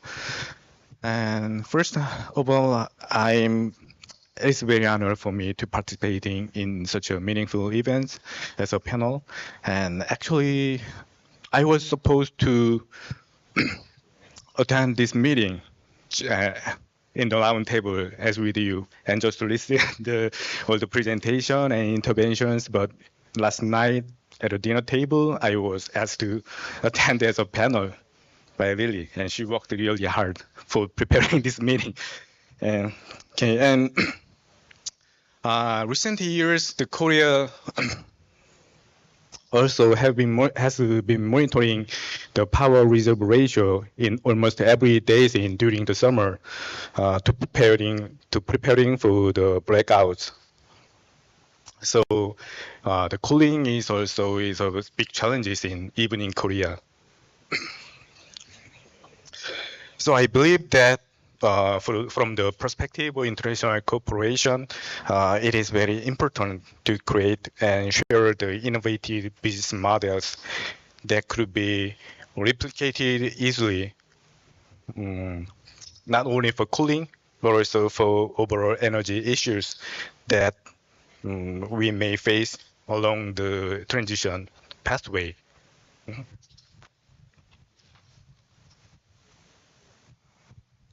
And of course, this requires many other elements. It requires technical support and financial support, as well as the policy support. So all complex elements are required, and none of them are not unimportant. So in fact, I believe that putting everything possible into practice right now is the most important. Like this, gathering this ways and have some discussion. Yeah, I think so. Thank you. Thank you very much for joining us, even at the last moment. Very, very good to have your views. And now I'd like to hand over to Dr. Moza from the United Arab Emirates Ministry of Energy. Hello, everyone. She insists of calling me doctor, and I'm just an engineer, so. First of all, thank you so much. It's a great pleasure to be among all of these mentalities. So thank you, Lily, for the invitation. I will just highlight some initiatives we are working on as the Ministry of Energy Infrastructure in UAE regarding the cooling system or efficient cooling system. Actually, in 2017, when we start designing the demand side, the national demand side management for UAE, we designed the program to cover the top consuming sector in UAE, including building, agriculture, transportation, and industry. And all of that is coming also with an awareness campaign to target a special segment of UAE community. So as it was mentioned and obvious to everyone, is cooling is the highest contributor for building sector. So we have a couple of initiatives. I will highlight them. First one is implementing the Green Building Code, starting from legislation, standardization, and any specification required for an efficient cooling system in UAE. This system contributes to almost 40% of the saving from the sector itself. The second initiative is building retrofits. We are focusing on retrofitting the cooling system, covering the chillers, HVAC, heat recovery system, cooling towers, and operation maintenance for the entire system. Also, we are working on efficient cooling system. Mainly, we are focusing on district cooling. So the idea is to support cooling operation and technology investment to increase the penetration of district cooling amongst Emirates. We have a very successful story in big cities like Dubai and Abu Dhabi, but the idea is to increase that to the northern Emirates of UAE. The initiative will contribute to 90% of the saving in the sector itself. And the last one is working on the equipment standards. We are trying to cover a new categories, for example, the ducted coolings. So this is a couple of initiatives we are working on in the National Demand Side Committee in UAE. So that's it from my side. Thank you. Thank you very much, Singapore, Korea, and UAE, for your initial remarks. So again, as we had done in the last panel, so there are a few guiding questions that have been prepared. So we'd like all of you to kindly reflect on those and kindly share your views. Yeah. So can you start with you? Yeah. Okay, I'll try my best. Yep. Okay, so anyway, I forgot to introduce myself earlier. I'm Brian from the Energy Market Authority from Singapore. So the Energy Market Authority is actually the electricity regulator in Singapore. So we don't exactly cover cooling, but as I mentioned earlier, because it's a multi-agency initiative in Singapore, it's also led by EMA is also involved in this multi-agency discussions, but it's also led by agencies such as our Building Construction Authority, National Environment Agency, and the Ministry of National Development. So when it comes to the things such as the global cooling pledge, I personally I'm from the energy track, the energy sectoral, so I'm not exactly tuned into the discussions for this pledge. But based on past experiences, Singapore has always tended to be a very constructive contributor to the not only the G20 negotiations but also the COP negotiations. So actually 2 years ago, our Minister for Sustainability and Environment, Grace Fu, was a co-facilitator for ministerial consultations for Article 6 with Norway back in 2021. So actually, when it comes to some of these international collaborations, Singapore stands ready to work with our international partners to advance cooperation, especially in initiatives pertaining to sustainable development, climate change, and I'm sure for this, for sustainable cooling, it's something which my colleagues from the other agencies will be very keen to look at.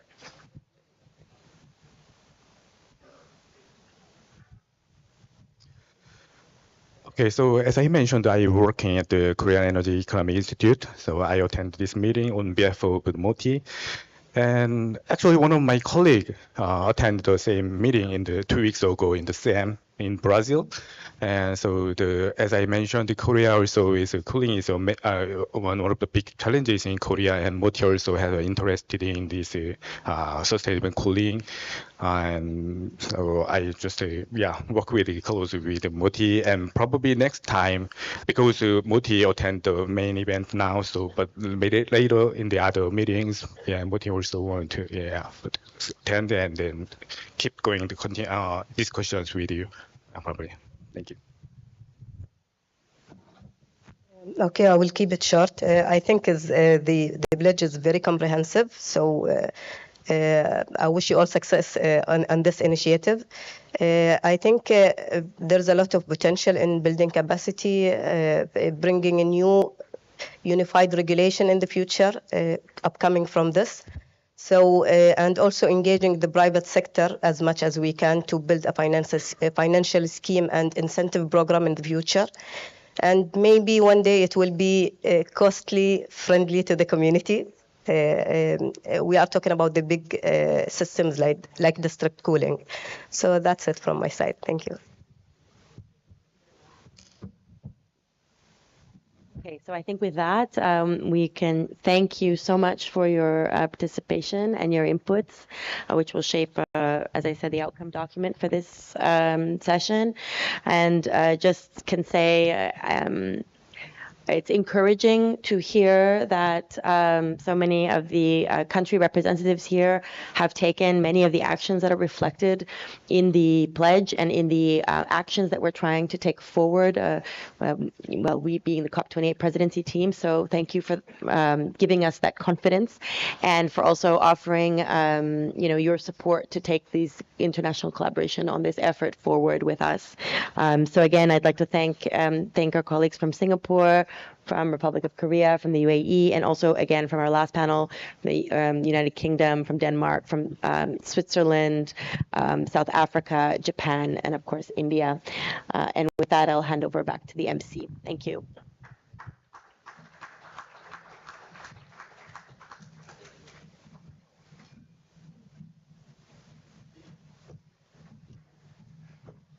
Proceeding further, we will now discuss showcasing leadership in India's cooling community and kickstart with a few framing introducings. I welcome onto the podium now Mr. Brian Motherway, Head of the Energy Efficiency Division, International Energy Agency, to share his remarks on cooling as the blind spot of energy transition.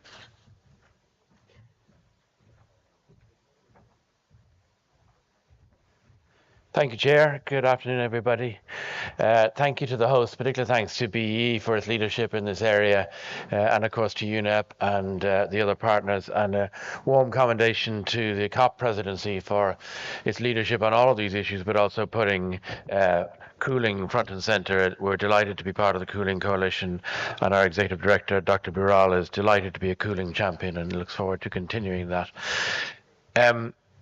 About 5 or 6 years ago, we started calling cooling a blind spot in energy because we felt it wasn't getting enough attention as a social and well-being issue, but also as an energy issue because it was growing so fast.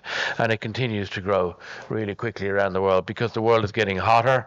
More people need, as a basic necessity, some form of cooling, and that's only going to continue. And of course, as cooling becomes more affordable and more accessible, this brings benefits to millions and billions of people's lives, but has huge implications for energy and climate issues.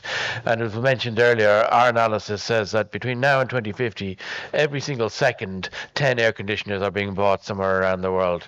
And so that's a huge challenge, but also a huge opportunity, because we have an opportunity as policymakers and stakeholders to influence the nature of those purchases, how they are bought and how they are used. So cooling is only going to grow, and that's why it's really important that we have this policy focus. And what I really want to share with you is, over the last few years, our understanding of cooling issues and therefore the policy responses has really grown. So I just want to share a couple of data points to show how we better understand the issues and how we can address them. First of all, cooling is growing because in some countries, such as the US and Japan, pretty much everybody owns an air conditioner. And I'm focusing on air conditioning, but we know that cooling is a much wider issue in terms of cold chain, food, vaccines, also different ways to cool people in their homes, in their workplaces. But I'll focus on air conditioning. And in many of the hottest parts of the world, there's a great disparity where at the present, very small proportions of people have access to cooling technologies such as ACs. And of course, that makes our lives less comfortable, less healthy. And it's a good thing that many more people are getting access to cooling. But it has huge implications in terms of the growth in these marketplaces over the coming years.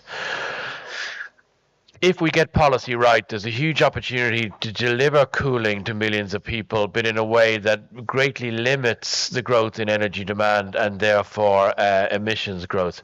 And this chart shows that just the difference between two of our core scenarios, which is a kind of a business as usual scenario of people, if governments do nothing extra, versus if they fulfill their pledges, particularly around net zero, in terms of making cooling more efficient, more based on clean energy, making buildings themselves more efficient, as well as wider issues around city design, the way we live our lives, the way we design our communities.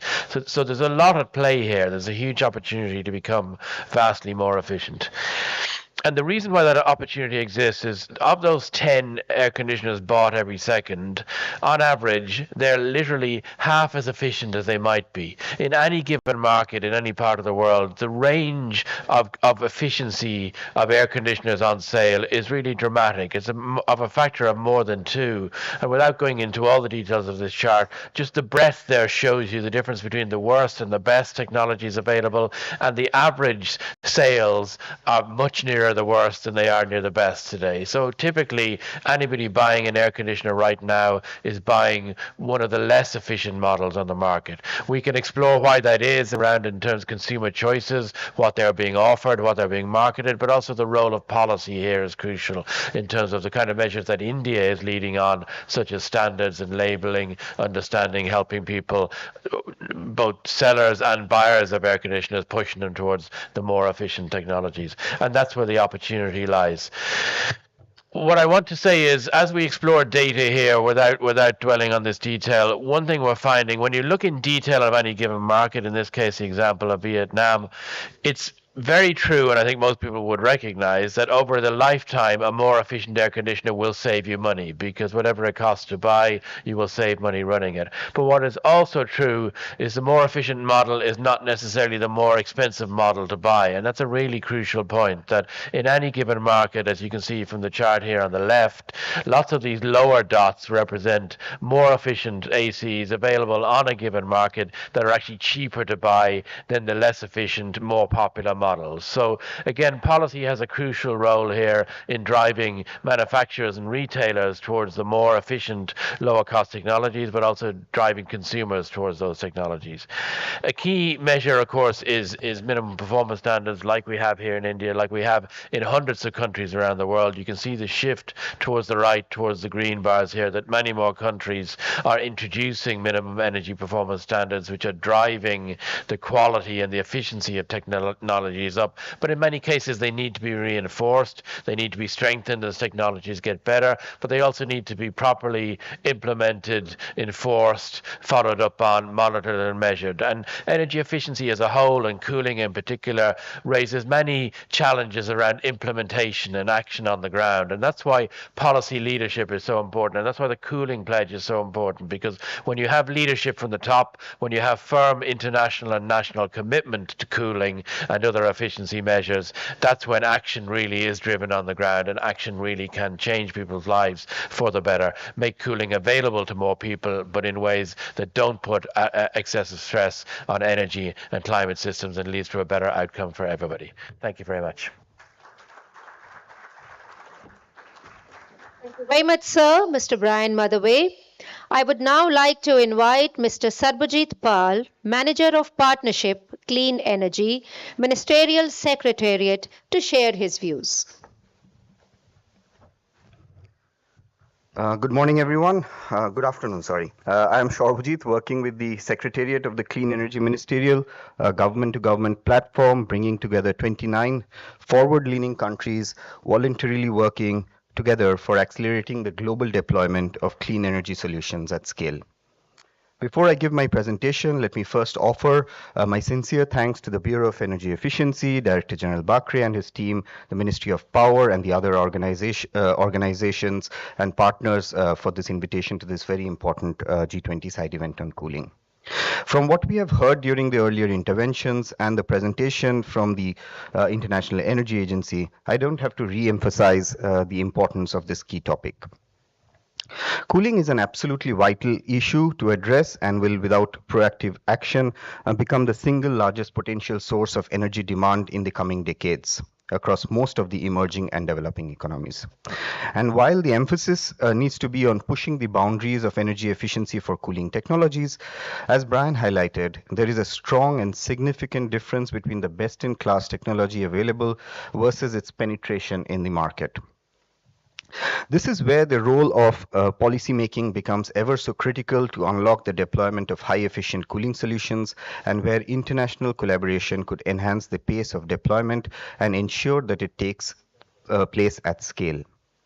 This is also the key area of focus for the SEM, and drawing from an effective example of global collaboration we have seen on lighting under India's leadership. I will try to highlight how this could potentially work in practice, perhaps also for the cooling pledge. Drawing inspiration from India's Ujala program, ministers convened at the 6th Clean Energy Ministerial in May 2015 announced the launch of a global lighting challenge under the SEM's Super Efficient Equipment and Appliance Deployment Initiative, or as some of you practitioners better know it as SEED.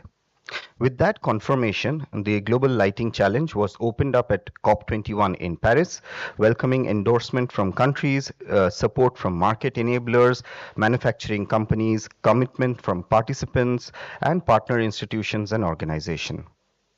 The goal was simple: raise commitments to deploy 10 billion LEDs worldwide. Through a wide mix of actions ranging from demand aggregation to diversification of manufacturing and complementary subnational campaigns, such as in Sweden, introduced by the endorsing governments, the campaign was able to exceed its target in less than 3 years, reaching a commitment of 14 billion LEDs by 2018. It was truly transformational global collaborative effort in action, and not only did it elevate the profile of lighting to the highest levels of policy making, but it accelerated the transition to high efficient lighting worldwide, working hand in hand with the wide ecosystem of partners.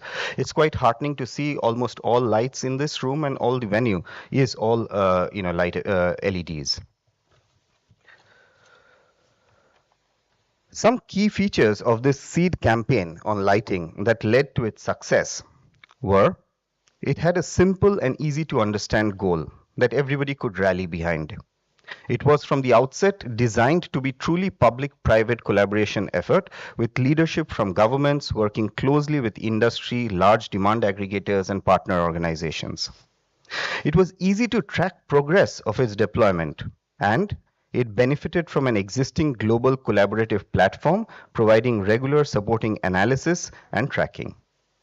While it might not be straightforward to replicate such a model for the global cooling pledge, this experience gives us valuable insights about what such global collaborative efforts could truly collaborative efforts like these could be truly transformation. With 24 participating governments and IEA as its coordinator, along with a host of partner institutions, the same seed initiative, which formed the platform for the Global Cooling Challenge, also considered cooling as one of its central themes for collaborative actions. Under the UK's COP26 presidency, the SEED initiative was used as a platform for launching the presidency's product call to action, with the aim of doubling the efficiency levels of 4 high priority appliance and equipment, including residential cooling appliances, by 2030. The SEED initiative then helps the signatory governments to work with their domestic stakeholders to benchmark their current efficiency levels and identify the doubling goal based on their national circumstances, as well as helping them track progress and share experiences. And while though the SEED product efficiency call to action, we have taken strong first steps, much more still needs to be done to ratchet up the pace of the transformation required in cooling. It is in that context that we much welcome the discussions on the pledge and encourage leading members to consider creatively leveraging existing platforms and partnerships such as the Cool Coalition to help deliver on this pledge goal. And finally, I'll just leave you with the message that the upcoming 14th Clean Energy Ministerial under India's leadership this July will be providing an opportunity to engage with ministers, industry leaders, and key stakeholders, and would be a natural stepping stone raising the profile and commitments on cooling in the lead up to COP28 in UAE. Leveraging global platforms and engaging with relevant stakeholders, we will work towards making this a truly transformational year for energy efficient cooling worldwide. Thank you once again for giving me this opportunity to brief you. Thank you very much, sir, Mr. Sarbajit Pal, for discussing the importance of leveraging global platforms for action to transform cooling. I now invite on stage the moderators for the next session, Mrs. Parimita Mohanty, Senior Program Manager, Energy Transition at UNEP, and Ms. Pravata Nalini Samal, Director, Bureau of Energy Efficiency, Ministry of Power, Government of India.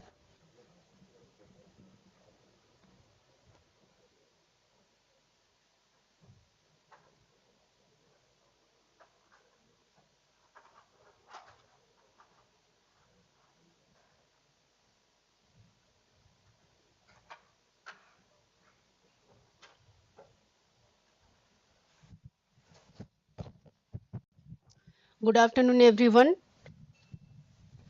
I'm really happy to be here among you all to share bees experience, bees cooling interventions, as well as to take part in the moderation with the civil societies and the industries in the cooling interventions.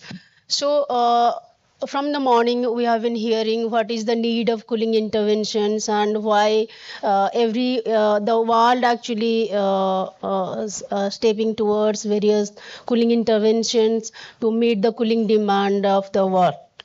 But in India, if we say about the cooling demand, as Mr. Abhay Bakre in the morning emphasized that the cooling demand actually will be increasing 8 to 10 folds by 2040. So it's very crucial for our country as well to take various cooling interventions to meet the cooling demand. So our target as per the India Cooling Action Plan is to reduce about 20 to 25% of the cooling demand by 2037-38. So, as myself managing the program on the appliances energy efficiency, I just want to highlight that what are the recent interventions we have taken in the appliances sector.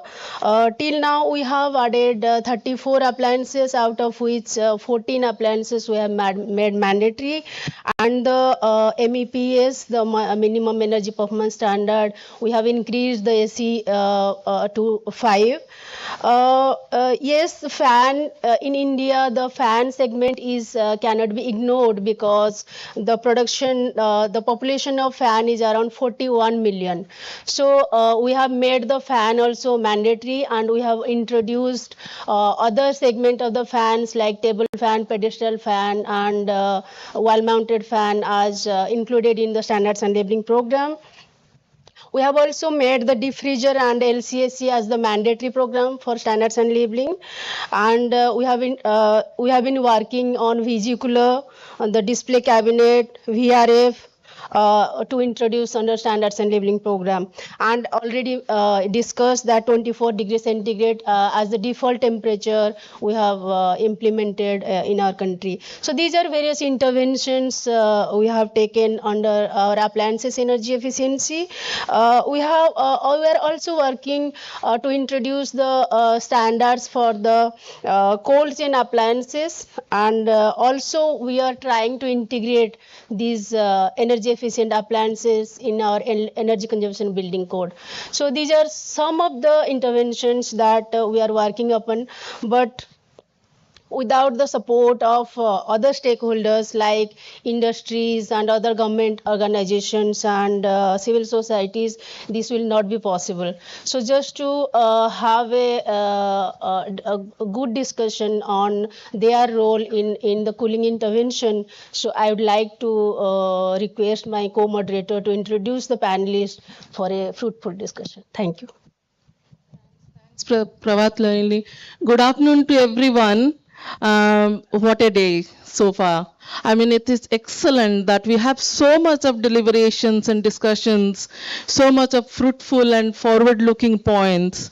But the discussions would not be complete without the deliberation with the civil societies, with the industries, academic institutions, and the intergovernmental agencies. That's why this session is going to focus more on the deliberations of experts working on cooling in the country, India, and see what their views are, what their thought processes are to take this cooling priority sector forward. So with this, of course, again, it would be similar to the earlier session. So I'll invite, we have number of experts already available in this room. So I'll invite in 2 rounds. So, and there is absolutely no preference. So we just followed the way the name has been registered in the registration desk. So I'll invite experts, maybe 7 experts initially, and then in the second round, 7 more experts. So in the first round, I would like to invite Mr. Satish Kumar from ETWG. Miss Andrea Head of Global Public Industry Affairs and Communication from Danfoss Climate Solutions. Mr. Sonal Kumar, Program Lead in the Sustainable Cooling Team, CEW. Georgia Pasculetto, Energy Efficiency and Cooling Specialist, AC for All. Mr. Pankaj Mehta, Managing Director, Carrier. Mr. Yogesh Thakkar, National President, ISRE. And I think we have one more. Mr. Bisal Thapa, Senior Director, CLASP. And of course, we will invite other experts in the second round immediately after the discussions of this round. And I'm extremely sorry, but we have to be wrapping up the sessions probably faster. So my sincere request to all the experts here to focus on the discussions and try to be within 2 minutes while giving your remarks. So starting with that, of course, we have put the guiding questions here. And as we discussed, the main point is how could we implement the whatever would be the vision, mission, and the pledge or the commitments that would be set. What should be the approach, and how should we make sure that we have international collaborations happening to make the cooling agenda forward? So we aim in terms of collaborative outcomes that can support the implementation of these cooling priorities and the pledges. So with this regard, what is your view where the focus should be? Should it be on the technology? Should it be on finance? Should it be on capacity building or awareness generations and linking to behavioral changes and those kind of things? Where do you think the focus should be? And how could we take these things forward?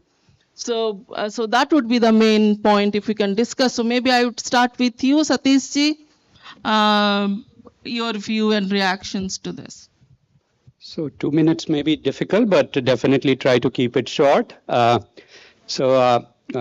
you, Ms. Mohanty, Ms. Samal, and all the speakers on the dais. I want to thank BE and UAE government and the Cool Coalition for giving this opportunity. In my opinion, India is uniquely positioned to be leading from the front as we put this coalition together and showcase its leadership at COP28. I have 5 examples backed up from public, private, and civil society organizations, which I believe have global relevance and can help focus our collective efforts. So from a vulnerability and opportunity perspective, India has 4.2 trillion person cooling degree days of cooling demand, an aggregate number combining the severity of the hot climate along with its population. And just to put things in perspective, this is equal to the cooling demand from the US, Europe, China put together. As per India Cooling Action Plan, India may be needing 200 gigawatt in terms of the peak electricity power to satisfy its cooling demand in the next 2 decades. And I believe that this is likely to be a similar scenario in many other tropical countries. So when we talk about just an equitable energy transition, I want the global community to look holistically and make thermal comfort for all a key pillar of this critical transition.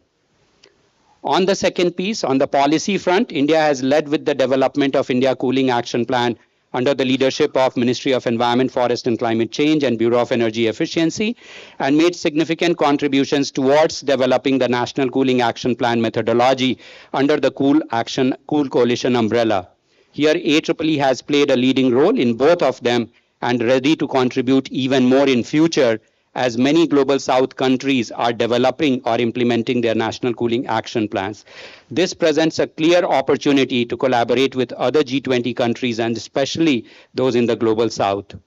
On the research side, India is home to adaptive thermal comfort standards, a first principle empirical research and survey-based construct that is perfectly aligned with the LIFE mission as it puts behavior, technology, and policy right at the center of the sustainable cooling transition.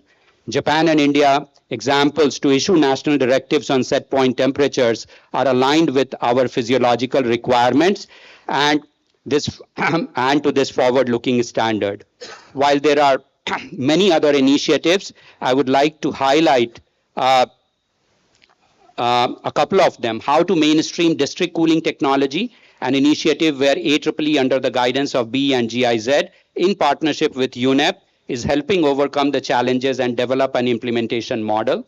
And Global Cooling Prize winners, GRI and Daikin have demonstrated that 5x climate-friendly cooling solutions, which are tested here at the state-of-the-art testing lab at the CEPT University. And I see Professor Rajan Rawal, who is behind both Global Cooling Prize testing and adaptive thermal comfort standard here, and that it is possible and countries need to encourage the most energy efficient solutions by helping fast track the adoption of these super energy efficient cooling solutions. On the financing and investment side, enabling a credit facility to address the upfront capex requirement and its deployment for the most vulnerable countries in the global south is a global imperative. If the coming COP28 can help come up with a dedicated cooling financing facility of $50 billion to start with to catalyze peak demand reduction, and help achieve thermal comfort, because cooling is really out of reach for many billions of people around the world. And encourage cooling as a service and next generation of building controls for better control of set point temperatures. And finally, on the capacity building front, where the demand for sustainable cooling solutions is converging with the demand for net zero energy, water and waste building and habitats, Solar Decathlon India, an initiative of AEEE and IIHS, is driving an ecosystem shift towards passively designed, thermally comfortable, water sufficient and affordable buildings. Solar Decathlon India has immense potential for a scale up to G20 countries through its innovative interventions and skill building of future building energy professionals. So in closing, AEEE strongly supports the creation of an international sustainable cooling center or hub in India that will be uniquely positioned to serve as a global resource on the policy, technology, behavior, and financing front. I also invite all the people to come and participate in Energize 2023, which is going to be happening in Goa just before COP. Thank you very much. Thank you, Satish ji, for all those very important points. Now maybe I will request Andrea for her remark. Yes, thank you very much. So my name is Andrea Vogt. I'm head of global public affairs at Danfoss. Danfoss is a global energy efficiency technology provider, one of the leading companies in that field. And heating and cooling is really at the heart of what we are doing. So what I would like to point out here, I wrote down 5 points. I don't know if I will have the time to go through all 5 of them, but I'll give my best. First of all, I think we do have a very unique opportunity with the Kigali Amendment and the energy efficiency agenda. Both can really go very well together as countries put in place their Kigali implementation plans, considering also the energy efficiency there next to the refrigerants is really an opportunity to bring down the overall emissions and to really make a big jump in terms of positioning sustainable cooling very broadly. And that brings me also to the point to say that technology is not an issue, coming to one of your questions. Technology is really available. The issue is more about how do we deploy that technology as broadly as possible everywhere.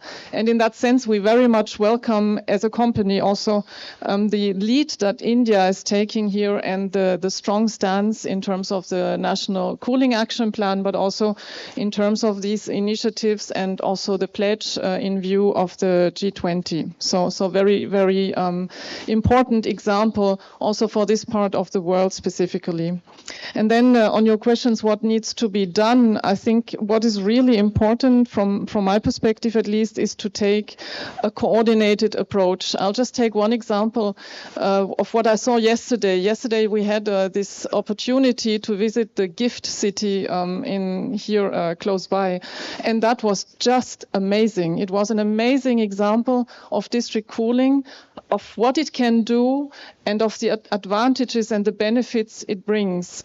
And it's an example for everything what I was just saying. It's an example in the sense that the technology is available. It's not at all that we cannot do it, but as a matter of fact, it's not being deployed enough, or it's not being deployed a lot, I should say.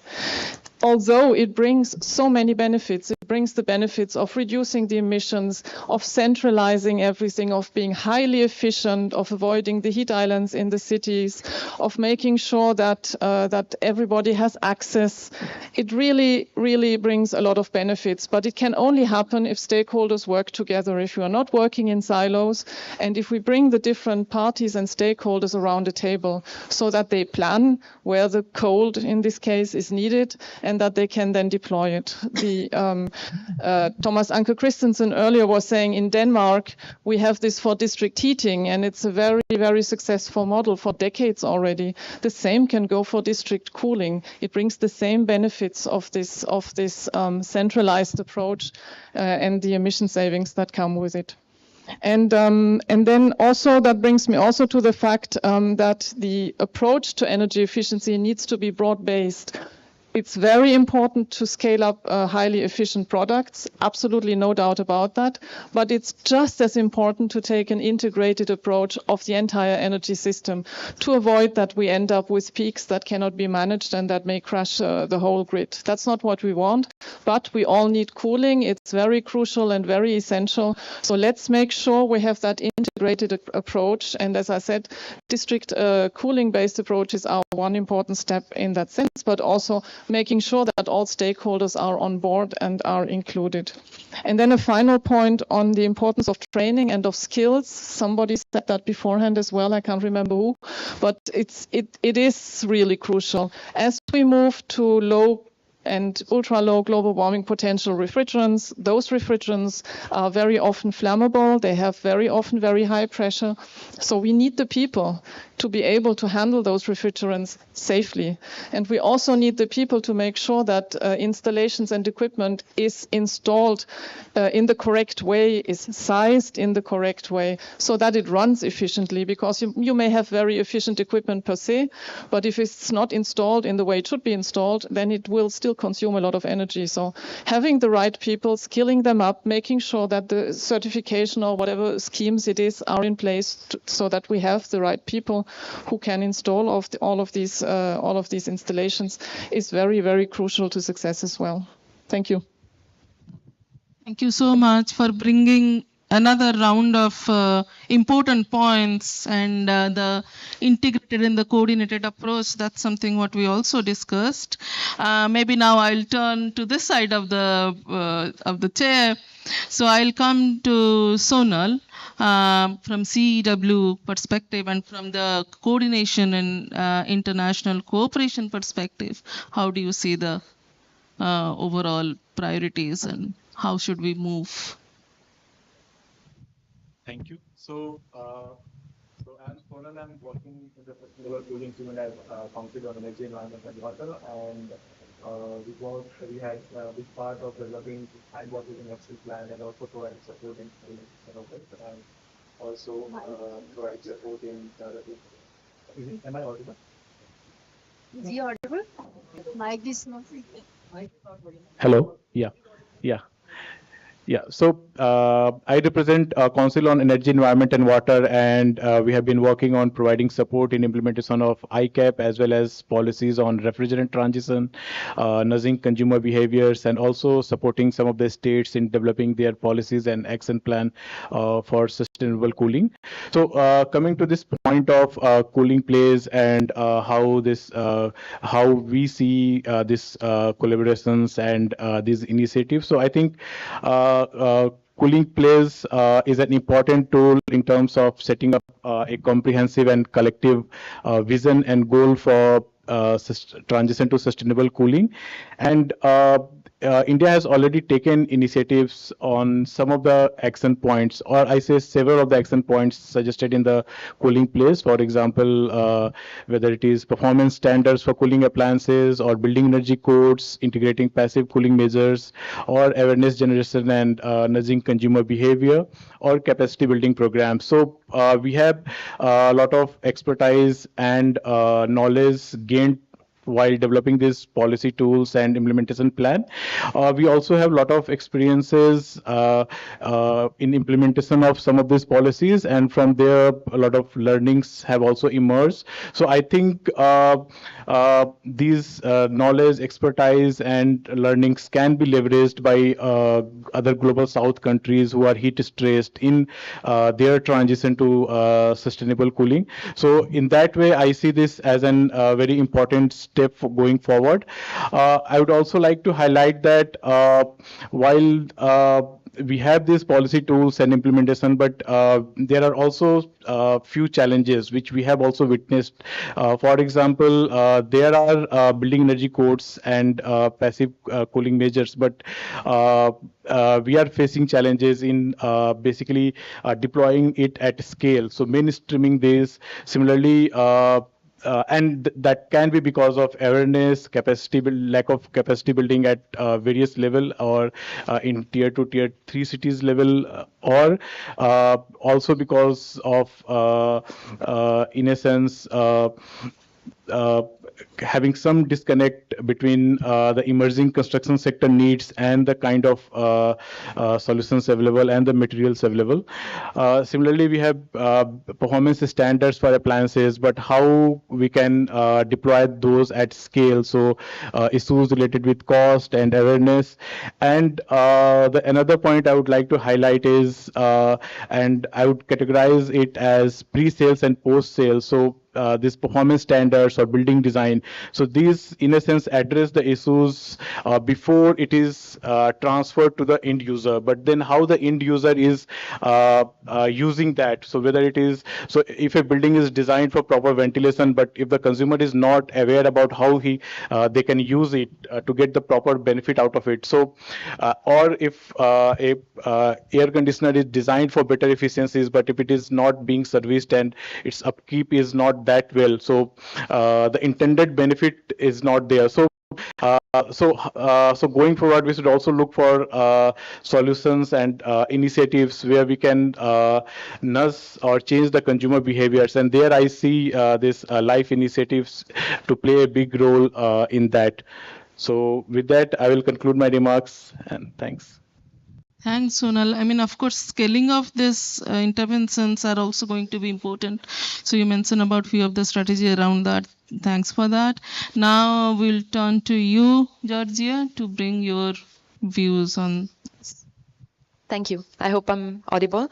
So thank you very much. And I would like to thank the organizers, Group Coalition, the Government of India, and the UAE COP28 presidency for convening this very informative and very important discussion, I think, today. So I think we heard already extensively how sustainable cooling is a key issue for energy transitions and for SDG 7. And at Sustainable Energy for All, we really our work really focuses on sustainable cooling as an issue of equity, closely linked to SDG 7, both in terms of electricity access and energy transitions. And on the multiple benefits that sustainable cooling brings for development. So by our estimates, in 2022, there were still 1.2 billion people at high risk of lacking access to sustainable cooling worldwide in hot countries and countries with high electrification gaps. And our latest analysis suggests that 700 million of those are women in rural and urban vulnerable communities. So from our perspective, ensuring access to sustainable cooling for all means rapidly scaling up those solutions that are at the intersection of SDG 7, of development priorities, and of course climate action and climate justice. And so we really hope that this global cooling pledge can be a catalyzer for really a step change in policy action and in investments in sustainable cooling. So these are the two key points that I wanted to raise today. From a policy perspective, as we look at implementation, I think it's important that we will, once the pledges and the commitments are unveiled as a community of practice, we use this pledge to, for example, increase and deepen the degree to which we incorporate cooling for all into, for example, electrification planning, both in terms of the need of ensuring access to cooling and to cooling appliances, for example, but also looking at how cooling as a productive use of energy can accelerate, for example, renewable electrification. On one hand. On the other hand, we can also use these commitments to sort of prioritize more systemic approaches to energy efficiency and energy efficient cooling, from nature-based solutions in cities to efficient appliance and building codes and behaviors really going hand in hand. And SC4All is proud to work with the Bureau of Energy Efficiency and many partners in India and mission efficiency partners to sort of strengthen the energy efficiency and build these strong linkages with sustainable cooling. And so, of course, there are many great examples in India that can be leveraged. We heard a lot about the India National Cooling Action Plan, which is already serving as a template for many countries, but also increasingly seen as an investment opportunity, so guiding investments in the country. And also the LIFE campaign we see as a really high impact platform this year to sort of raise awareness and raise the level of the conversation on sustainable cooling and behavior change. Just to conclude, in order to deliver on this step change in policy, we need to use this time to also mobilize new commitments in terms of financing, both from private sector, but also development finance and climate finance institutions, so that as soon as the countries unveil their pledges and their commitment, they can also get to work to implement together with the partners. So SC4All is very proud to support these efforts this year and support also these linkages with the G20 presidency and the Clean Energy Ministerial moving forward. And I will conclude here. Thank you very much. Thank you, Georgia, for all those relevant points. I know we are running a bit late on this, but may I now request Pankaj for bringing his view and from the industries. Thank you. At the outset, I would like to thank BEE and UNEP for this opportunity. I represent Carrier. And as a leading global provider of healthy, safe, sustainable, and intelligent building and cooling solutions and cold chain solutions, we are proud to be part of this deliberation.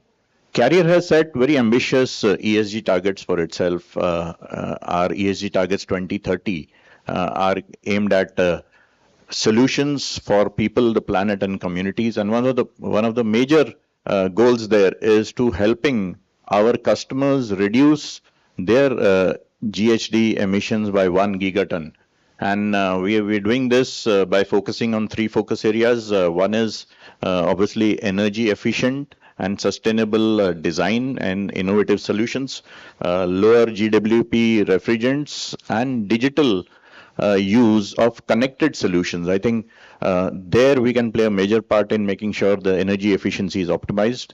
And the third part, which also I would like to spend some more time on, is efforts to reduce food loss and food wastage across the world. And as recently as February 2023, we have taken on advanced ESG goals for ourselves.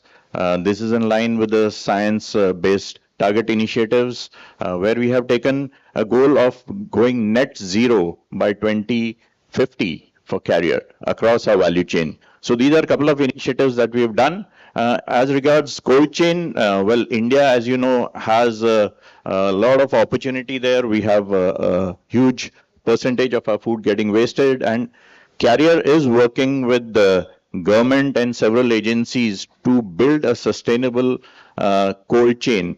We're actually fortunate that we are at a stage where the cold chain is still under development, and we can design it to be more sustainable.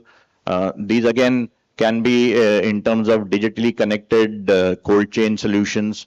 We work with the various agencies like UNEP, Cool Coalition, to make sure that the cold chain in India and other emerging countries is as green and sustainable as possible. Thank you. Thank you so much. Now I'll come to you, Bisal, for hearing your views. Great. Thank you very much. The 2-minute challenge is really the first test of efficiency, and judging from the panelists' performance so far, I think we have an uphill task, to say the least, a big challenge ahead. Thank you, chairs. Thank you, B. Thank you, COP presidency, UNEP, and Cool Coalition for inviting me. It's great to be here. On behalf of class, I'm very, very pleased to say that we greatly welcome the initiative around the pledge. What struck us most was the comprehensiveness of the pledge. Clearly, there is a recognition for the expected and anticipated growth in cooling needs and the resulting energy demand and the pressures that it will create on emissions growth as well. But at the same time, it's cast very much in human-centric terms. The fact that there is a talk about access to cooling, that it is about impacts on livelihoods, it is risks to poor and vulnerable communities. And these are recognized and balanced, I think, in a fair way in terms of what it wants to do. And this is where I feel the leadership, India, and the COP presidency is demonstrating on this issue is particularly important.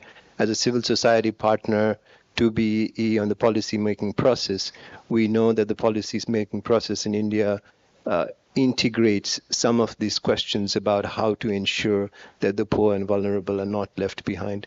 And I think this is something we can carry forward from these lessons and to make it more globally accessible.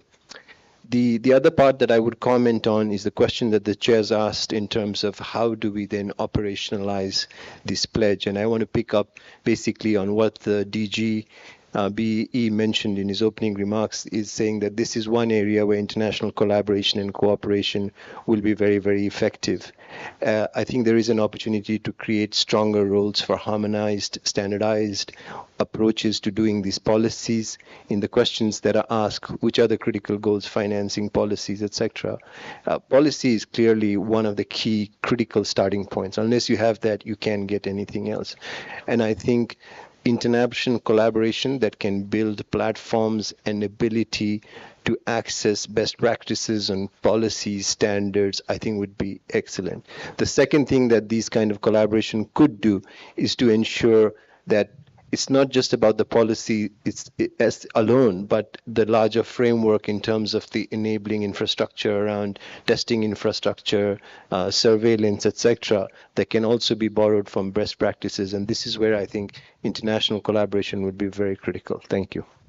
Thank you so much, Bisal. Thank you so much to all of you. I mean, so much expertise and experience that lies, and we will definitely hear much more from all of you. Thank you so very much for joining us and giving your all those thought-provoking ideas, and we'll be in touch. Thank you. Maybe now we will invite the next round of experts. So I'll hand it over to you, Pravatnan. Thank you all the panelists for the first round of discussion. Now I would like to request the panelists for the second round of discussion. Okay, the first panelist is Mr. Sudhir Pilla, Country Head, Tabrid. Please join on the dais.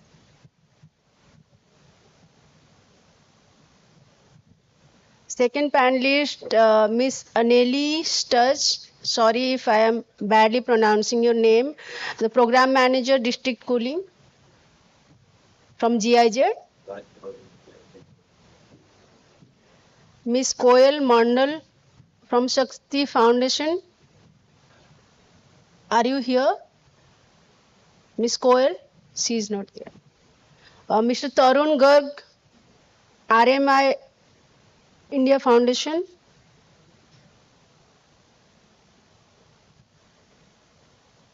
Mr. Kawaljit Singh Java, President of Rama. I think he is also not here.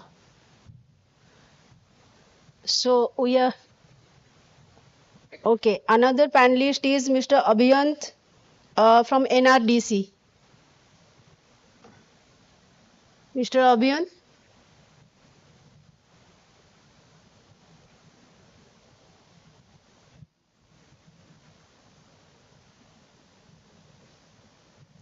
So I welcome all the panelists for the second round of discussion. As you already heard that we have a discussion what is the role of the industries as well as your role in achieving the cooling intervention to achieve the cooling demand as well as how to reduce the cooling demand in the next 2 decades. So without wasting time as we are running shortage of time, so I would like to request Mr. Sudhir to share your experience, please. Thank you. Yeah, thanks for having us here. Just a quick introduction first. I mean, we are a cooling utility. We are the largest cooling utility in the world. And we either provide cooling as a service at a building level, or campus cooling for a set of buildings, or of course district cooling like some of you spoke about to a larger section of the city. We are the largest cooling utility in the world, and basically by aggregating cooling demand and then providing it in a more systematic way, it significantly reduce cooling consumption as a whole, right? And we've heard cases of district cooling basically being far more energy efficient. I think in large parts, having a pledge itself is a great step in this direction. So I mean, moving towards a cool COP and a cool COP is a great first step in this direction. But the way we're seeing it is basically, I think some of the conversation on whether we can make behavioral changes or even technological improvements or even coming out with standards and so on is one part of it. But I mean, beyond behavioral, we are at a standpoint right now where we know cooling demand is growing rapidly, right? For the global south, including India, it's no longer the point where basically it can be just through behavioral changes or even through smaller technology interventions. At some level, there needs to be a bit more of interlinkages between the overall energy transition. And what I mean by that is basically the focus should just be twofold in some ways, basically between either moving towards far better, more efficient buildings and more passive cooling solutions, or aggregating demand as much as possible at scale through district cooling. And once aggregation happens, then the interlinkages with other aspects of the energy transition become more evident, because I mean, you start seeing possibilities of basically combining this with whether it's the gas story, whether it's basically the waste story, or whether it is even energy power transmission and distribution as well. It gives up a lot of possibility through having district cooling to have integrated urban energy systems. And I think the more and more we don't look at cooling in isolation, but look at this as an absolute essential cohesive link within the overall energy transition. The greater would be the ability to actually solve multiple challenges beyond just the need for cooling alone, right? And that's what I think probably is not coming out too clearly from the pledge, but I think it's a step in the right direction. On some of the focus areas, I think as a private sector player, what we've already done is with IFC, which is a developer institution, we've set up the largest cooling as a service investment platform already for Asia, where we want to invest in cooling as a service. And I think, of course, more than policy is one part, but more and more is required on market enablement and creating the right environment for whatever is already there right now in the market to essentially be adopted at a larger scale. Okay, time up. Thank you, Mr. Sudhi. I completely agree with your point that yes, the future is the district cooling, so we should focus more on this. So now I would like to request Ms. Aneli to have your views. Thank you so much. And yes, I can completely agree with what has been said before, so I'm trying not to repeat myself. But yes, with this year's COP at UAE and the G20 presidency of India, we have put a spotlight on cooling that is much needed, because cooling is no longer a luxury product for many, but it is a necessity, and it's no longer cooling, it's about thermal comfort. So the German Technical Development Corporation is very happy to be supporting the government of India in the implementation of the Cooling Action Plan, specifically on energy efficient district cooling. So we have been part of the team that had the pleasure to host you at Gift City yesterday, and to be able to show you what can be possible with an energy efficient district cooling system. So to accelerate the energy transition and offer cooling to as many people as possible, a lot of factors need to come together, right? We need to have a legal framework. We need to have some cooling guidelines in place. We need to have the skilled people, the engineers that can install the technologies. We need to have an engaged private sector that is willing to work on the topic and push it forward. We need to have an informed civil society that knows about the benefits of energy efficient cooling systems and is able to demand this from the industry. And then, of course, we need to have a massive acceleration of renewable energy available. Because if we can have a district cooling system where we can cool down the water that is needed to cool the buildings by using renewable energies at a time when they are readily available, and then we can store that cold water, and then we use this cool water to cool down the building when there's the demand for it, we can lower the peak demand, not only in India, but globally. And this is what is needed right now for many countries. Thank you so much. Yes, international cooperation is actually the need of the hour, and without this, the interventions actually cannot be taken off in each country. So I completely agree with you. The next panelist is Mr. Tarun Garg. Hello, is it audible? Yeah. Hi, I'm Tarun Garg from RMI. Just a quick intro. RMI is a think, do, and scale tank, and RMI commissioned the Global Cooling Prize along with various partners who are also part of this workshop. I think from our perspective, I personally feel, and after working in this sector for almost a decade, it's really time for us to implement things on the ground. And there are 3 initiatives where RMI is working right now. And one of those initiatives is with UNEP. We are working on a program called as Urban Cooling Program in Chennai, where we are looking at implementation of solutions like cool roof, super efficient ceiling fan, room air conditioners, nature-based solution, urban heat island mapping. I think one of the common thematic area across all these 5 solutions is definitely engagement with the government, state government, but as well as we also need support from the industry, support from developers, and support from consumers as well.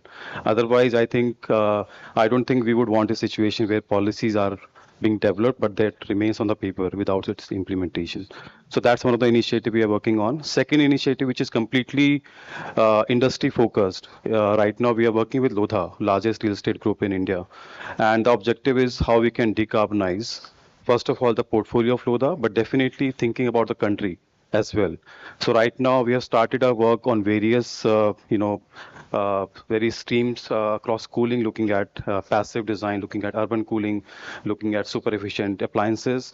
But again, the implementation side of things are not easy. I can tell you, if you have to implement a super efficient ceiling fan, which looks very simple, whenever we talk about super efficient ceiling fan, people always say, just replace it. It's not easy.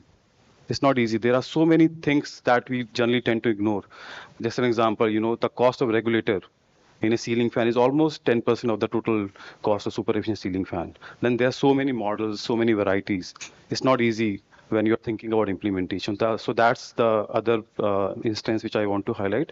And the third initiative which we are going to start with Niti Aayog is more about how can we establish a net zero cooling collaborative, which is really about a platform where you will bring industry and consumers together, actually.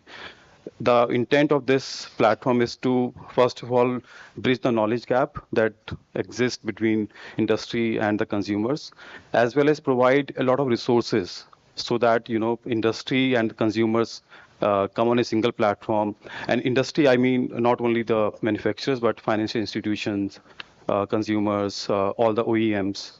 So these are the 3 initiatives. I feel, the work Cool Coalition is doing in India and in Global South, I think the work we are doing here will definitely kind of collaborate and share the learnings with a larger audience. Thank you, Mr. Tarun, to point out the importance of ground level implementation and various challenges actually we face while implementing at the ground level. That is most important, whether we are coming up with policies, but if ground level implementation is not there, then the real outcome will not be there. So thank you so much for your inputs. Now I'm coming to Mr. Abhiyant from NRDC. Thank you. Thank you so much, Chair. First of all, let me thank the Ministry of Power and Cool Coalition for setting up this stage, which is the need of the hour since we are already into the summer and there can't be a better time to discuss on the agenda of cooling. So I work for NRDC India, which is India's branch of the Natural Resources Defense Council, US. We work on environment, climate change, public health from an overarching agenda of equity in advancing, evidence-based policies and research.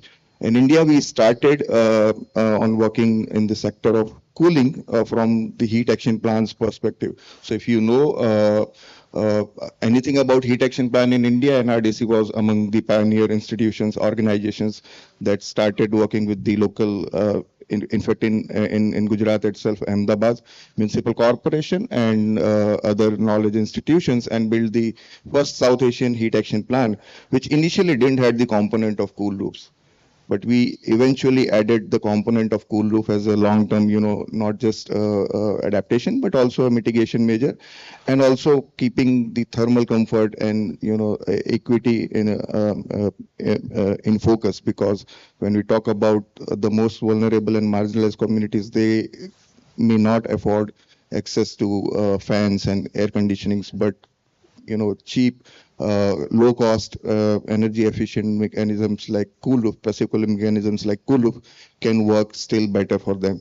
So that's how we started working on cool roof programs, and from piloting cool roof programs in cities like Ahmedabad and other cities to scaling it to a state level policy. So while we are today sitting here discussing about the global cooling pledge, Telangana, with the help of ASCII and NRDC India, has already, the minister already launched the first statewide cool roof policy there. So if you might want to go ahead and take a look, the target is by 2028 there will be 300 square kilometer cool roofs that will be painted as cool roofs or will be equipped with the passive cooling mechanisms. So those are the kind of support, technical and evidence-based support that an RDC provides. What we were just talking about, that there need to be a hand-holding, and we are happy to support Cool Coalition and other partners in making the pledge a more implementable one rather than just with targets and numbers only. So yeah, happy to be here, and I won't take much of time because I know everyone must be waiting for the lunch. Thanks. Thank you, Mr. Abhiyan, for pointing out the low-cost technologies that are actually the need of the hour, and this is one of the recommendation on the India Cooling Action Plan. So we should also focus on the availability of the low-cost technologies like cool roof. So thank you so much, all the panelists, for your valuable time and your inputs. So before leaving the dais, I would like to emphasize that one of our panelists actually pointed out that consumer behavior is very much important in the cooling intervention, in the successful implementation of various cooling intervention, and it is actually correct. So at BE, Bureau of Energy Efficiency, we are taking various consumer behavior activities like awareness program on energy efficiency appliances on various social media, then radio program, and also retailer training program. We are giving trainings to the retailers. So all these activities we are taking towards the consumer behavior, and it is one of the important aspects. So thank you so much, all the panelists and my co-moderator. Thank you all. Thank you. Thank you so much to all of you. Thank you very much, chairs. Thank you, Dr. Mohanty. Thank you, Ms. Samal. Ladies and gentlemen, it was an honor to have you all distinguished dignitaries with us today. I thank all the panelists of the side event. I am Dr. Rekha Mukherjee, signing off from this meeting today. And on this note, I hand over the podium to Ms. Lily Riahi for the closing formalities.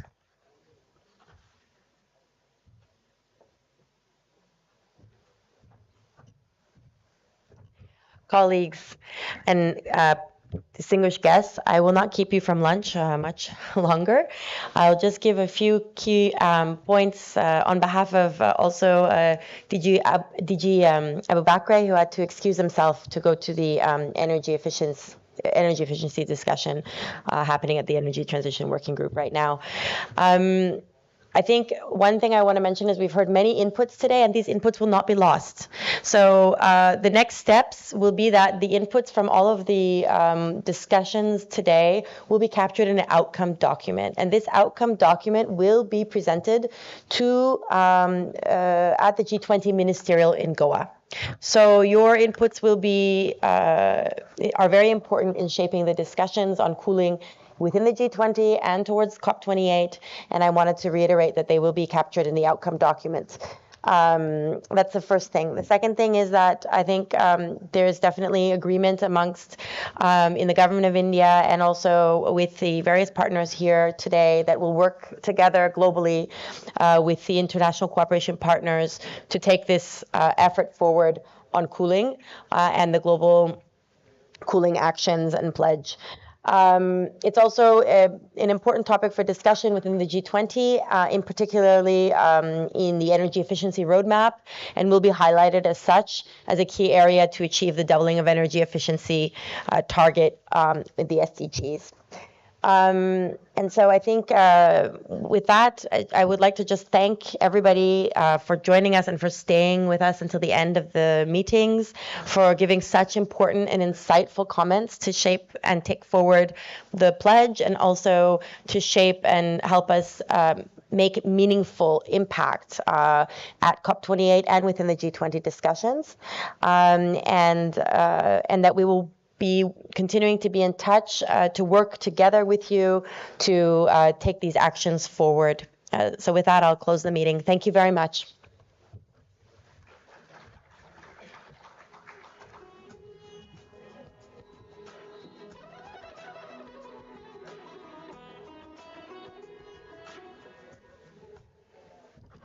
Lunch will be served at the food court, so we all are requested to proceed to the food court, please.